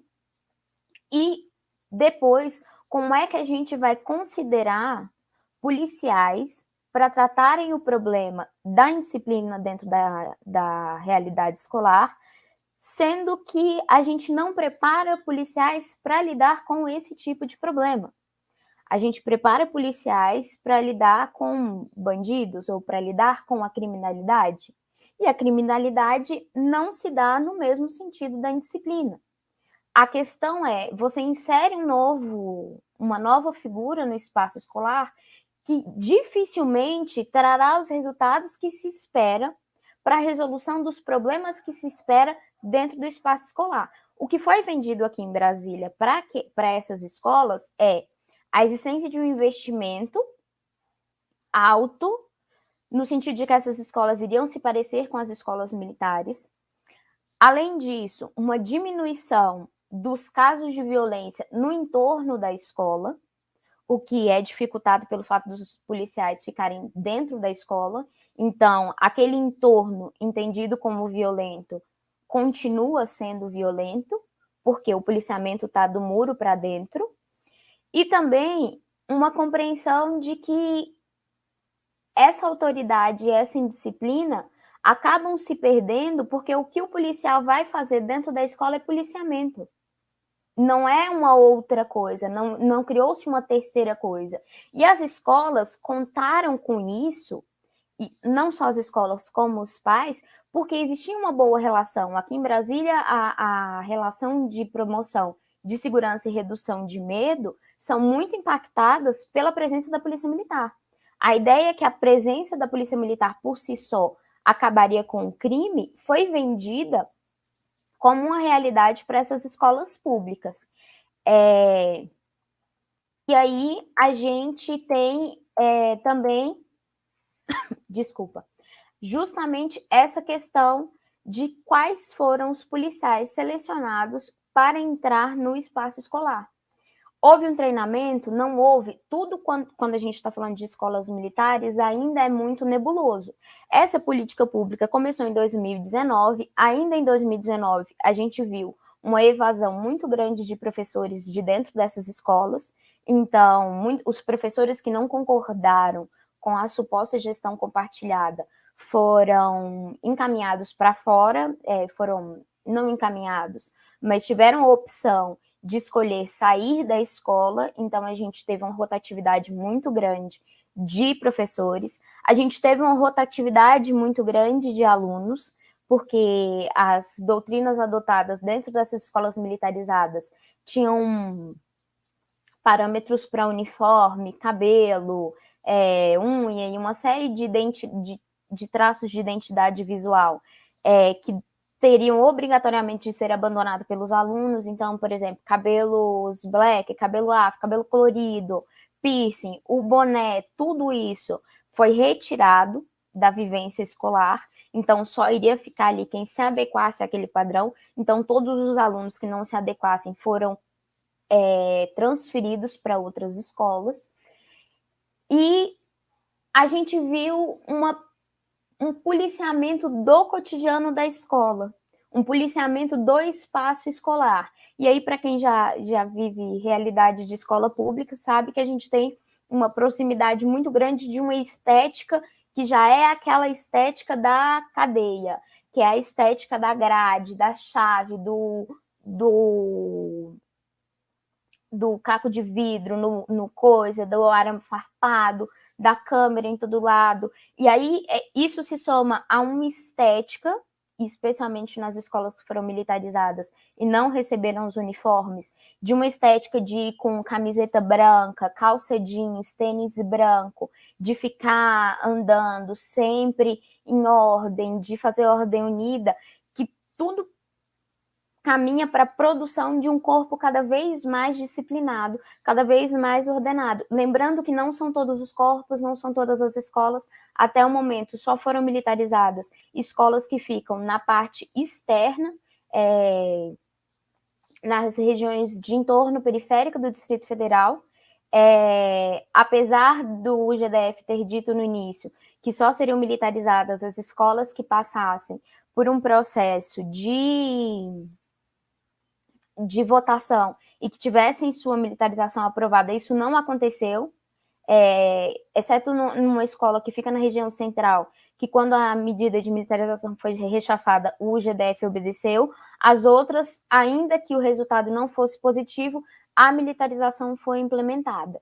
E aí a gente cria uma série de problemas e uma série de questões que ficam para a gente compreender melhor tanto essa relação da violência escolar, do conflito no espaço escolar, como a inserção desse novo personagem que é a polícia dentro desses espaços, que já são entendidos como mais vulneráveis, porque a gente tem ali, nesses espaços de escolas públicas, a juventude negra e periférica. Então, o que eu estou fazendo? Policiando não só o espaço da rua, do território, da quadra de skate, dos espaços de festa, de baile, mas também o espaço escolar passa a ser policializado, passa a ser entendido como um espaço que precisa dessa vigilância contínua da Polícia Militar. Eu encerro aqui, espero que tenha ficado claro e conto com a contribuição de vocês para esse debate e estou aqui para as nossas dúvidas e considerações. Obrigado, Marina, pela sua exposição. Bom, então, eu vou fazer o seguinte. Enquanto a gente espera as perguntas, né, e os comentários aparecerem aqui no chat, eu vou colocando alguns comentários que foram me surgindo, né, conforme vocês foram falando, né, para a gente aí iniciar essa parte mais dialógica aqui da nossa conversa e tal, né, após as brilhantes apresentações de vocês três aí, as quais eu agradeço, em nome da organização aí do terceiro simpósio. Bom, em primeiro lugar, né, são comentários mesmo, né, para a gente ir discutindo aqui. Em primeiro lugar, né, quando o Paulo fala dessa questão da porosidade da escola, né, e da diferença entre educar e ensinar, né, eu fico imaginando, né, sobre várias coisas que já me aconteceram, me ocorreram, né, por eu também ser professor da rede pública, né, e ter visto coisas muito parecidas, né, pensar assim, o que é poroso, né, e como, né, o que passa por esses poros, né, porque uma coisa que eu sempre vi acontecer, por exemplo, foi o discurso, né, de que muitos estudantes aderem, segundo o qual é uma coisa assim bem vista, né, entre os estudantes ser amigo de criminosos, né, de gente que fazia coisas horríveis. Aí era muito comum, assim, fulano lá da área, na semana passada ele arrancou a cabeça de um e tal, e colocou em cima da mesa de sinuca e tal, e assim, comentando como se isso fosse uma coisa que eles se mirassem, né? Uma coisa positiva, né? E aí pensar, né, que a escola é porosa a isso, ao mesmo tempo que tem um discurso sempre de desconfiança em relação à família dos estudantes, né? Enfim, e aí pensar isso, né? Do que passa pelo poro e o que não passa, né? Porque essa coisa da família, né? Que a família educa, né? Que a escola ensina, isso aí são formas de socialização diferentes, né? Aquela coisa da socialização primária, secundária e tal, isso aí resolve. E aí eu lembro uma vez que eu estava, né, entrando na sala e estava acontecendo uma briga, e aí tinha uma estudante que era maior do que todos os outros, com a cadeira já, né? Ela estava segurando a cadeira assim, e pronta para descer aquela cadeira na cabeça, né, do colega. Ela era uma estudante mais velha, né? Já tinha repetido de ano algumas vezes, e estava naquela sala ali, e ela ia quebrar a cabeça do menino se eu não chego na hora. E foi a única vez que eu chamei o inspetor para resolver as coisas que aconteciam na sala, né? Eu procurava sempre resolver, né? Então, assim, queria ver com o Paulo, né, em que medida esse discurso... E aí eu fui falar disso com a diretora, né? Aliás, ela veio falar comigo. Poxa, que aconteceu aquela coisa horrível, né? Aí eu falei, pois é. Aí ela disse, já explicando. Também aquela menina, né, sabia, Marcos, que o problema dela é que ela é criada por duas mães, né? Então, assim, absoluta falta de capacidade da escola de pensar de maneira mais diversa e plural a composição da família dos estudantes, né? Leva a esse tipo de coisa, né? A incompreensão, né? Então você vê, né, que a família não conversa com a escola e vice-versa, por meio dessa desconfiança mútua. Então eu queria te perguntar se isso acontece, né? Se isso você chegou a ver na pesquisa que você fez, né? Se aparece alguma coisa a respeito disso, né? Do discurso na escola sobre essa coisa da família ser desestruturada e tal, essa ideia.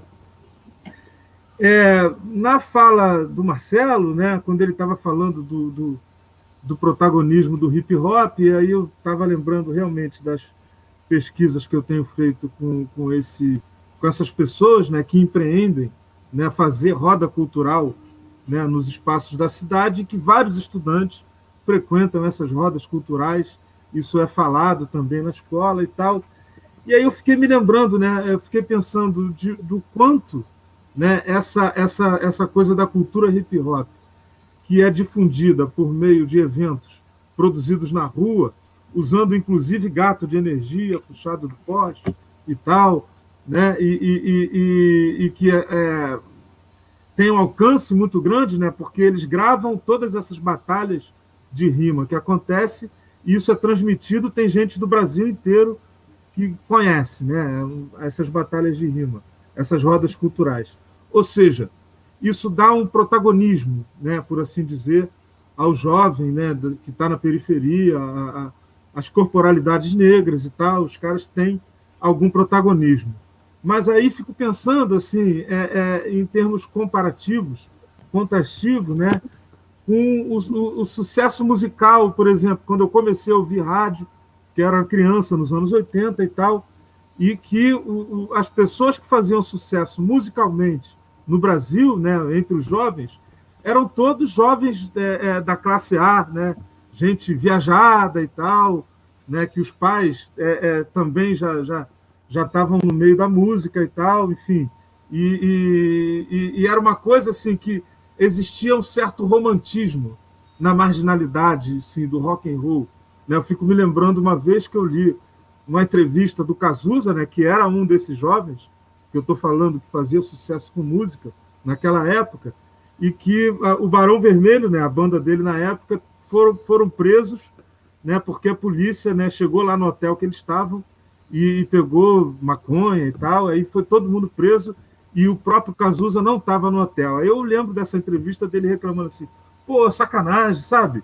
Eu nem estava lá para ser preso junto, né? Ou seja, era uma coisa assim que o showbiz, né, tinha esse lado de culto à marginalidade, assim, e aí fico pensando, né, hoje, né, que parece que os jovens da periferia, eles alcançam o sucesso, alguns alcançam o estrelato, sim, né, fazendo hip hop, mas que, em grande medida, isso aí é uma ruptura, né, no sentido de que, para esses jovens, né, querendo não serem sujeitados como marginais, né, esse discurso da marginalização, né, é uma coisa que deve ser evitado, né, enfim, ou seja, né, parece que sim, essas corporalidades negras, elas tiveram alcance e tal, de chegar e fazer parte do showbiz, mas de uma maneira diferente, né, assim, como se eles tivessem que ser mais realistas que o rei, né, ser tudo certinho ali, enfim, e o quanto isso é uma coisa que aparece também na escola, né, esses discursos, eu já tive a oportunidade de discutir isso com os alunos, enfim, só a título de comentário mesmo, assim, conforme você foi falando, eu fui me lembrando dessas coisas. E por último, né, em relação à fala da Marina, né, quando você falou do livro de ocorrências, né, e que é uma coisa analógica e que ninguém faz uso, eu queria dizer o seguinte, eu já cheguei a fazer uso dele. Por quê? Porque chama assim, livro de ocorrências, né? E aí sempre que tinha confusão na escola, aparecia essas coisas lá no livro de ocorrências, e aí esse nome me chamou muita atenção, e aí eu pedi autorização da direção da escola para ler esse livro de ocorrências, então eu passei vários dias, né, com o meu caderno ali, tentando ler e ver quais eram os conflitos que apareciam e tal. E aí tinha uma coisa muito, muito interessante, que foi exatamente na direção contrária, né, desse contexto que você está descrevendo, que foi umas 3 vezes, umas 3 anotações diferentes, em dias diferentes, né, de que há alunos da escola que foram pegos pela polícia fumando maconha na praça que fica em frente à escola. O que os policiais fizeram? Pegaram esses alunos e levaram para dentro da escola. Então, uma coisa muito interessante, né, a meu ver, né, que é ao contrário. Né, até o Paulo falou, você falou também, né, de uma coisa de que a escola, né, não administra o conflito e leva ele para a polícia. Nesse caso, né, você tem os policiais que surpreenderam os jovens lá fumando maconha, eles eram estudantes da escola, e pegaram e levaram, né?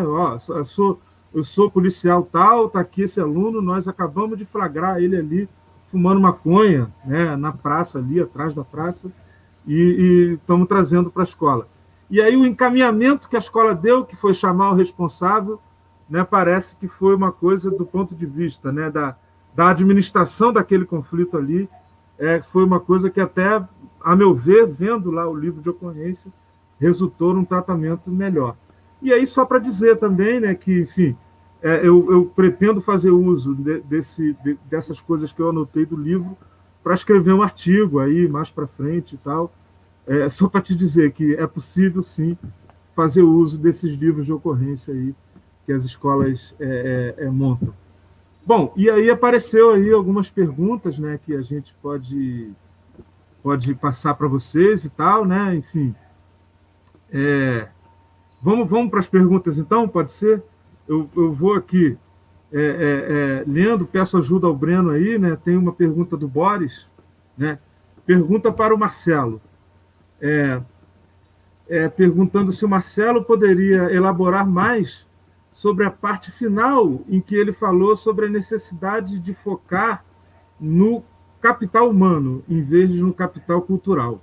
Marcelo, a pergunta aí do Boris para você, está aí na tela.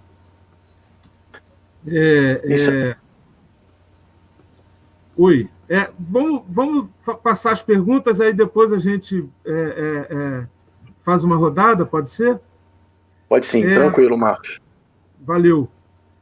Pergunta da Thalita para a Marina, né? Que é a seguinte, a pergunta.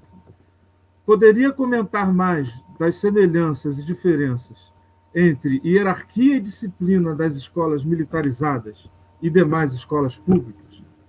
Está aí, Marina, está aí na tela a pergunta da Thalita para você. Né? Tem aí também um comentário do Boris para a Marina, né?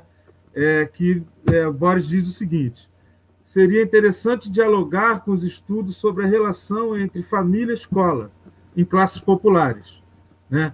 Pois mostram como a expectativa dos pais sobre a escola e aí não aparece, continua, é muito marcada por uma visão de proteger os filhos do mundo, da rua e do crime de modo geral. Né? Mais ou menos naquela pegada que eu perguntei aí para o Paulo, né? Digamos assim, do divórcio entre a perspectiva da escola e a perspectiva das famílias. Bom, são essas as perguntas que apareceram aí, então eu sugiro que a gente passe a palavra para vocês aí, pode ser na mesma ordem que a gente começou, tudo bem? Né? A gente começa com o Paulo, depois o Marcelo, depois a Marina. Então, diga lá, Paulo, a palavra está contigo aí. Tá, ok. Só confirmar, estão conseguindo me ouvir direitinho? Porque deu uma travada aqui para mim. Tá. Quando eu trabalho com a ideia de porosidade, esse trabalho eu comecei nos meus estudos sobre gestão prisional. Na gestão prisional fala bastante sobre a ideia de fechar as prisões para evitar que os internos cometam crimes e acaba que há uma porosidade. Eles de dentro da prisão conseguem ainda influenciar nos crimes fora da prisão, eles vão além do muro. Então, eu vi muito essa ideia assim, e como é que é a escola, de como ela segura a violência de fora para dentro. E os mecanismos, como eu estava falando, foram ou a exclusão, ou então foi a mediação, por meio de psicólogos. E quanto à família, tinha muito disso assim mesmo, quando falavam sobre alunos que não tinham jeito, que estavam numa situação que era necessária transferência, dizia-se que era um problema mais da família. Fala-se, o Goody fala bastante sobre isso, sobre que a função da família é de socialização, né? E ela já não consegue mais cumprir essa função e repassou para outra instituição. Então, deixa para a escola. Então, os professores ficam muito receosos, assim, como assim? Eu vou ter que ensinar os alunos a se comportar, tá? Eu deveria falar de conteúdos e coisas do tipo. E aí a gente vê situações, eu vi situações, não só durante minha pesquisa, mas durante o tempo que eu trabalho como professor, de críticas, assim, essa determinada aluna era uma aluna tão exemplar, e aí a garota entrou para o candomblé e estava vestida de branco e coisa do tipo, e falou, nossa, o que aconteceu? E que coisa horrível. Então, tem-se essa ideia assim, o que a família dela está deixando ela fazer isso. Então, fala-se muito. E aí passa muito dessa culpabilidade do porquê. Ou então, às vezes, é uma forma de se comportar que não é dos professores. Muitos professores, claro, eles têm visões preconceituosas, visões desse tipo. Então, e aí eles...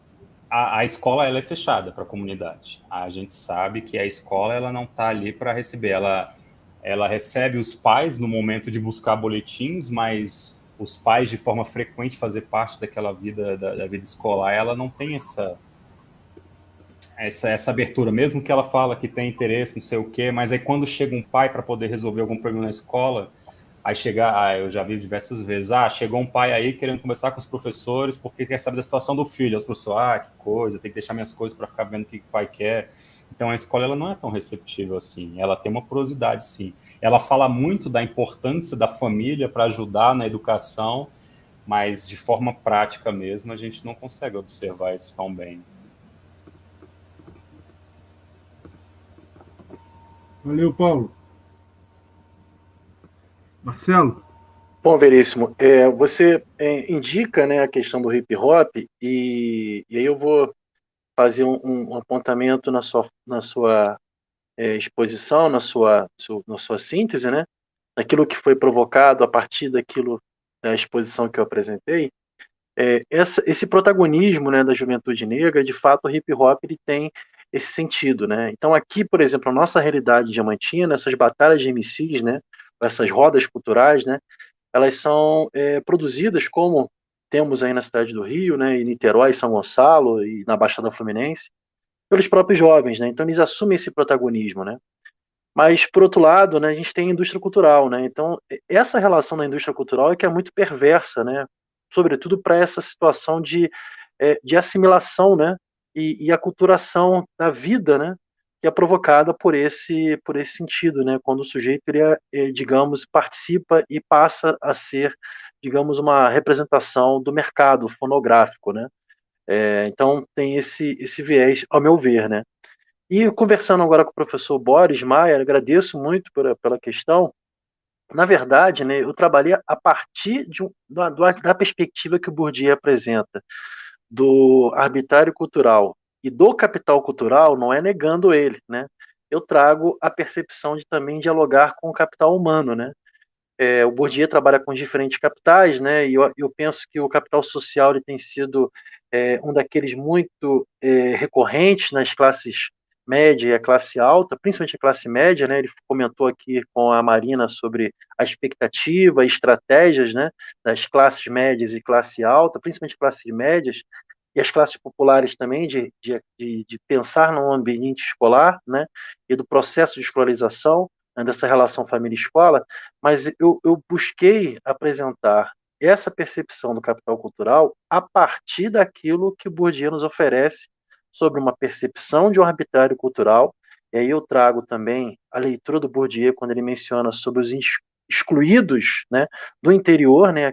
Eu penso que a fala da Marina e a fala do Paulo, a fala sua, Marcos, e a nossa experiência enquanto docente, muitas das vezes vivenciamos isso, né, dos excluídos do interior, estão inseridos naquele ambiente escolar, mas de fato não participam das decisões e dos bens, né, de acumulação de capital social, de capital acadêmico, sobretudo, né. Então foi nesse sentido, Boris, que eu busquei, né? Não é anular, não, ao contrário, né? Eu apenas a partir desse olhar, né, do capital cultural e pensando nessa relação de conflito de um arbitrário cultural que parte do princípio do currículo escolar e dos conteúdos que são dialogados em sala de aula, né? Principalmente os conteúdos eurocentrados, né? Então é nesse sentido que eu busquei desenvolver. Então não foi anulando, não. Penso que o capital cultural ele tem de fato uma ampla relevância e significância para o trabalho escolar.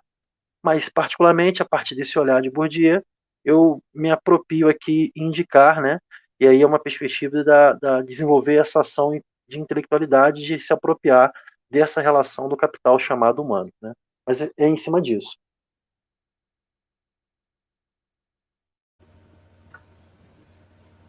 Obrigado, Marcelo.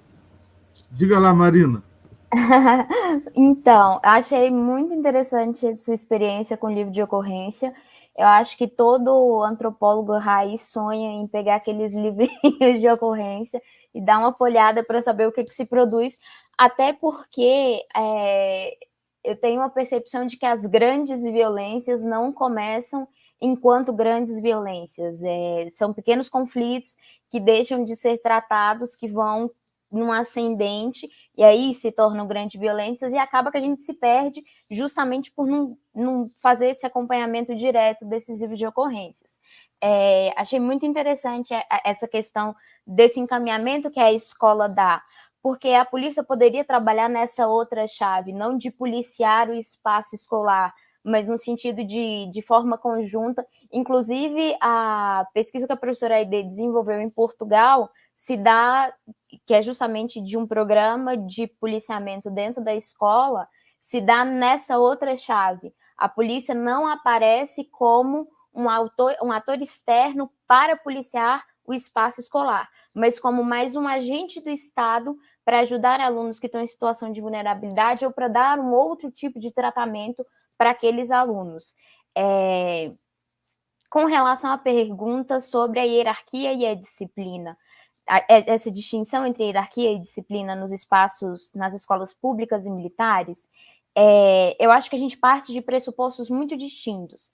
Primeiro que nas escolas militares, todas elas têm um concurso para você fazer, e são concursos muito concorridos, inclusive.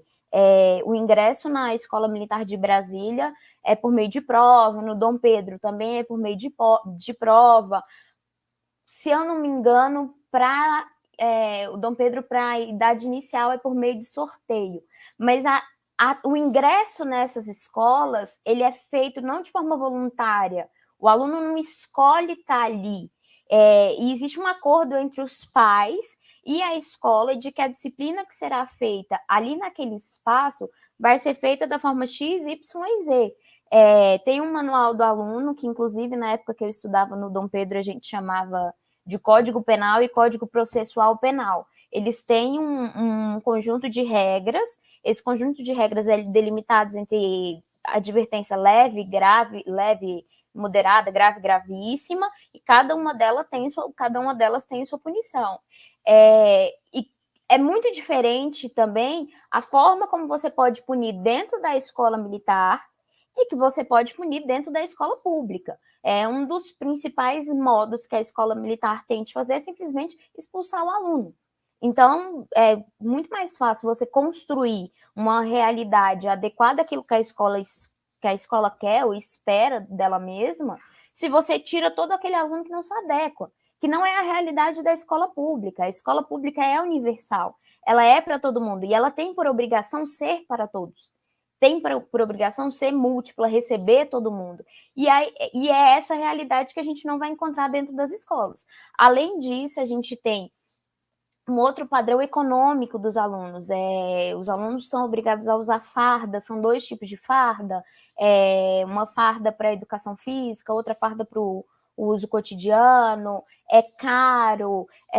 Se o aluno estiver dando trabalho, essa era uma das coisas que a gente tinha muito no Dom Pedro, aula de instrução geral. Está dando trabalho, a turma está difícil, pega todo mundo e leva para marchar no pátio. Você não pode fazer isso com aluno de escola pública, e nem sei se seria adequado, se é adequado. A questão é que são modelos distintos, mas existem formas de fazer disciplina que não só a forma militar. A questão é que nesse momento que a gente está vivendo agora, a disciplina militar aparece como a única alternativa para qualquer espaço. Tanto é que esse modelo de militarização das escolas foi usado não só em escolas públicas, mas aqui em Brasília, também em escolas particulares. A gente teve um crescimento de escolas militarizadas, cívico-militares, que foram se espalhando nas cidades satélites, justamente nessa perspectiva de militarizar esses espaços. Porque quando o Paulo falou isso, me lembrou muito, nós somos extremamente moralistas, nós, professores, somos muito moralistas com a juventude, e a gente é moralista esquecendo, inclusive, que a gente já foi jovem e já foi aluno. A gente passa batido por isso aí, a gente só vai levando as coisas. Mas a gente é moralista, a gente não quer que o aluno escute funk, não quer que o aluno escute rap, não quer que use roupa curta. A gente constrói uma série de expectativas sobre esses jovens de conformidade, sabe, de ficar ali quadradinho, bonitinho. E isso sempre cai por terra. A realidade, o cotidiano da escola é muito múltiplo, quarta-feira agora dando aula, no mesmo dia de aula, fiquei sabendo da aluna que conhece o cara que mata por R$1.000, da outra que perdeu a irmã vítima de feminicídio, e do outro que não ia poder ir na aula porque o pai estava preso e talvez fosse sair. Então, isso tudo acontece num dia só na escola. Não dá para eu falar que eu vou chegar lá e dar aula de Marx, Weber e Durkheim e sair, pegar minhas coisinhas e ir embora. Não é isso que é educação. E não é isso que pode ser educação. Porque você perde inclusive uma série de conhecimentos e de coisas maravilhosas que esses meninos sabem, se eu parto da perspectiva que eu sou a única que tem autoridade sobre o conhecimento. E aí esse vira um problema que a gente leva para o pessoal. Como assim? Esse aluno não vai respeitar a autoridade do meu conhecimento? Mas eu não estou respeitando a autoridade do conhecimento dele, do que ele entende, do que ele já sabe, do que ele já teve enquanto trajetória até aqui. E, por fim, a questão das famílias é um ponto muito forte, justamente por causa disso que o Paulo comentou também, porque a escola não oferece espaço para a participação da comunidade escolar.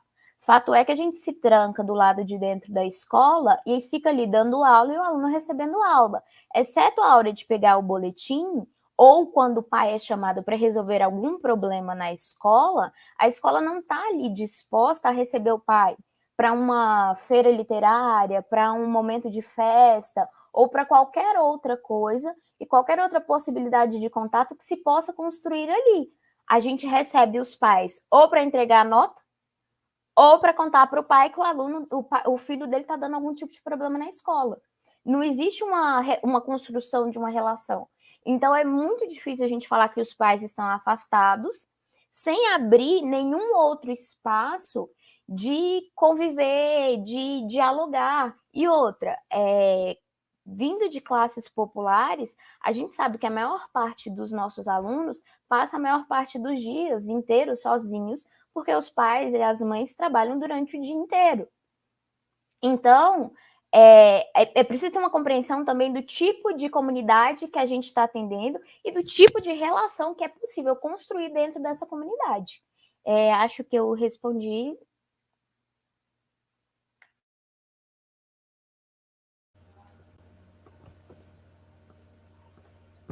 Obrigado, Marina. Bom, então, queria agradecer, né, a presença e as falas dos colegas aí que compuseram essa mesa. Né? Enfim, a gente vai ter mais uma mesa às 4h30, né? Enfim, aí dá um intervalo para o pessoal tomar um café. Né? Então, eu passo a palavra para vocês novamente, caso queiram fazer uma fala de despedida e tal, e pode ser também na mesma ordem, começando pelo Paulo, depois o Marcelo, depois a Marina. Muito obrigado, né, pela presença de vocês. Desde já, também gostaria de convidar os três para mandarem, né, textos para a coletânea que a gente vai organizar. Né? Amanhã, às 17 horas, vamos ter o lançamento do segundo volume da coletânea Administração de Conflitos no Espaço Escolar, Estudos Interdisciplinares, e é composta, né, pelos textos daqueles que participaram do segundo simpósio. Né? E a partir, quando acabar esse terceiro simpósio, nós já iniciaremos aí a organização da terceira coletânea, então vocês três estão mais do que convidados e certamente serão lembrados por mim, né, caso queiram mandar o texto. Então a palavra está com vocês aí para fazer essa fala de despedida aí. Tá, ok. Agradeço muito a oportunidade e a forma como foi feito o contato também, muito legal, muito bacana. É sempre importante, a área de violência escolar é uma área que está crescendo bastante nos estudos, então é muito importante a gente trabalhar mais com isso e a gente conseguir passar mais e e atrair mais pessoas, mais pesquisadores para essa área. Então, é uma discussão que se faz muito necessária, uma discussão que gera muita preocupação, muita mesmo, e quanto mais estudos, mais a gente conseguir esclarecer essa situação, melhor a gente consegue trabalhar com essa situação. Então, o evento é fantástico, é muito bom, e eu agradeço muito o Marcos.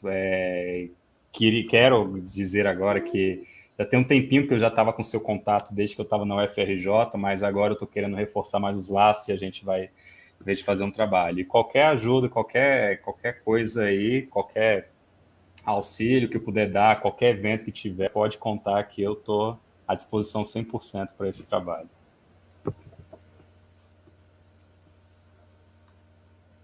Agradecer, sobretudo, né, ao Marcos, agradecer ao professor Kant, né, que tem esse diálogo com esse coletivo, agradecer a oportunidade de dividir aqui o espaço com o Paulo, com a Marina, né, espero poder em breve passar por todo esse processo que nós estamos passando e nos fóruns, ao nos encontrarmos, poder ter um bom diálogo, nos cumprimentarmos, e foi amplamente satisfatório estar aqui, né.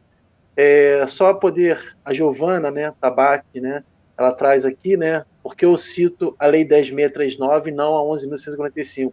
É porque foi a especificidade da questão da população negra. A população indígena também é significativa. Entre nós, aqui no Vale de Jequitinhonha, nós temos os Marcaxalis, né, e são uma comunidade indígena que percorre, né, pela região aqui do norte do Espírito Santo, Vale de Jequitinhonha, leste de Minas, e também percorre o sul da Bahia, né. Mas, propriamente dito, eu tenho atuado com aquilo que é mais próximo à minha identidade racial, né? Que é a identidade negra. Então, essa que é a justificativa. Mas eu agradeço. Obrigado mesmo, Marcos, por essa oportunidade. Uma satisfação muito grande poder novamente estar aqui ao seu lado, e uma ampla satisfação. E agradecer também a Bárbara Lisboa, que é ela que é a principal mentora e foi aquela que possibilitou essa aproximação. É sempre bom a gente reverenciar os amigos e as amigas.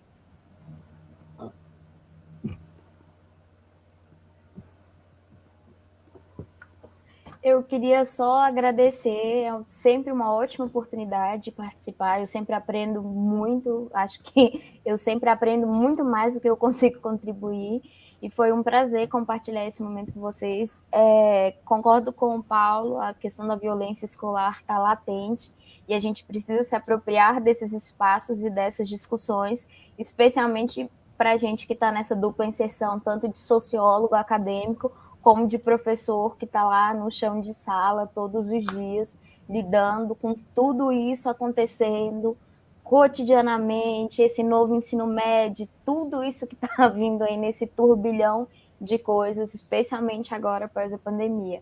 Queria agradecer demais a possibilidade de participar, professor Marcos, Paulo, professor Marcelo, a minha orientadora também, que provavelmente vai assistir, que é quem está junto comigo produzindo essa agenda de pesquisa sobre militarização, e todo mundo que colaborou também, a equipe da SGI, da Secretaria de Segurança, que produziu esse diagnóstico e produziu esse quantitativo gigantesco de dados que hoje a gente pode usar para pensar melhor a questão da violência nas escolas aqui no DF. Muito obrigada, gente. Valeu. Também gostaria de agradecer ao Breno, que está aqui nos dando suporte, e toda a equipe do Leme, né, chefiada aí, capitaneada pelo Cláudio Salles. E agradecer aos colegas que estão na mesa, Marina, Paulo, Marcelo, né, a Ide Caruso, que fez a intermediação, né, dos convidados, a Bárbara Lisboa, né, e a todos os colegas do INEAC, né, em nome da comissão organizadora aí, agradeço a todos os que estão nos assistindo e que ainda vão nos assistir, né, porque isso vai ficar no YouTube.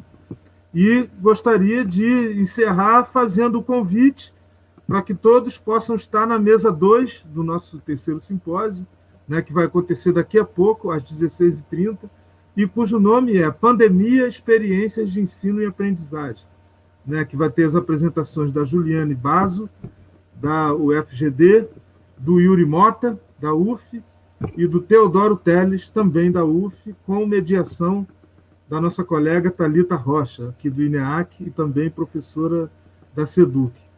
E então é isso, vamos lá tomar um café e daqui a pouco estaremos todos aí para ouvir os colegas da próxima mesa.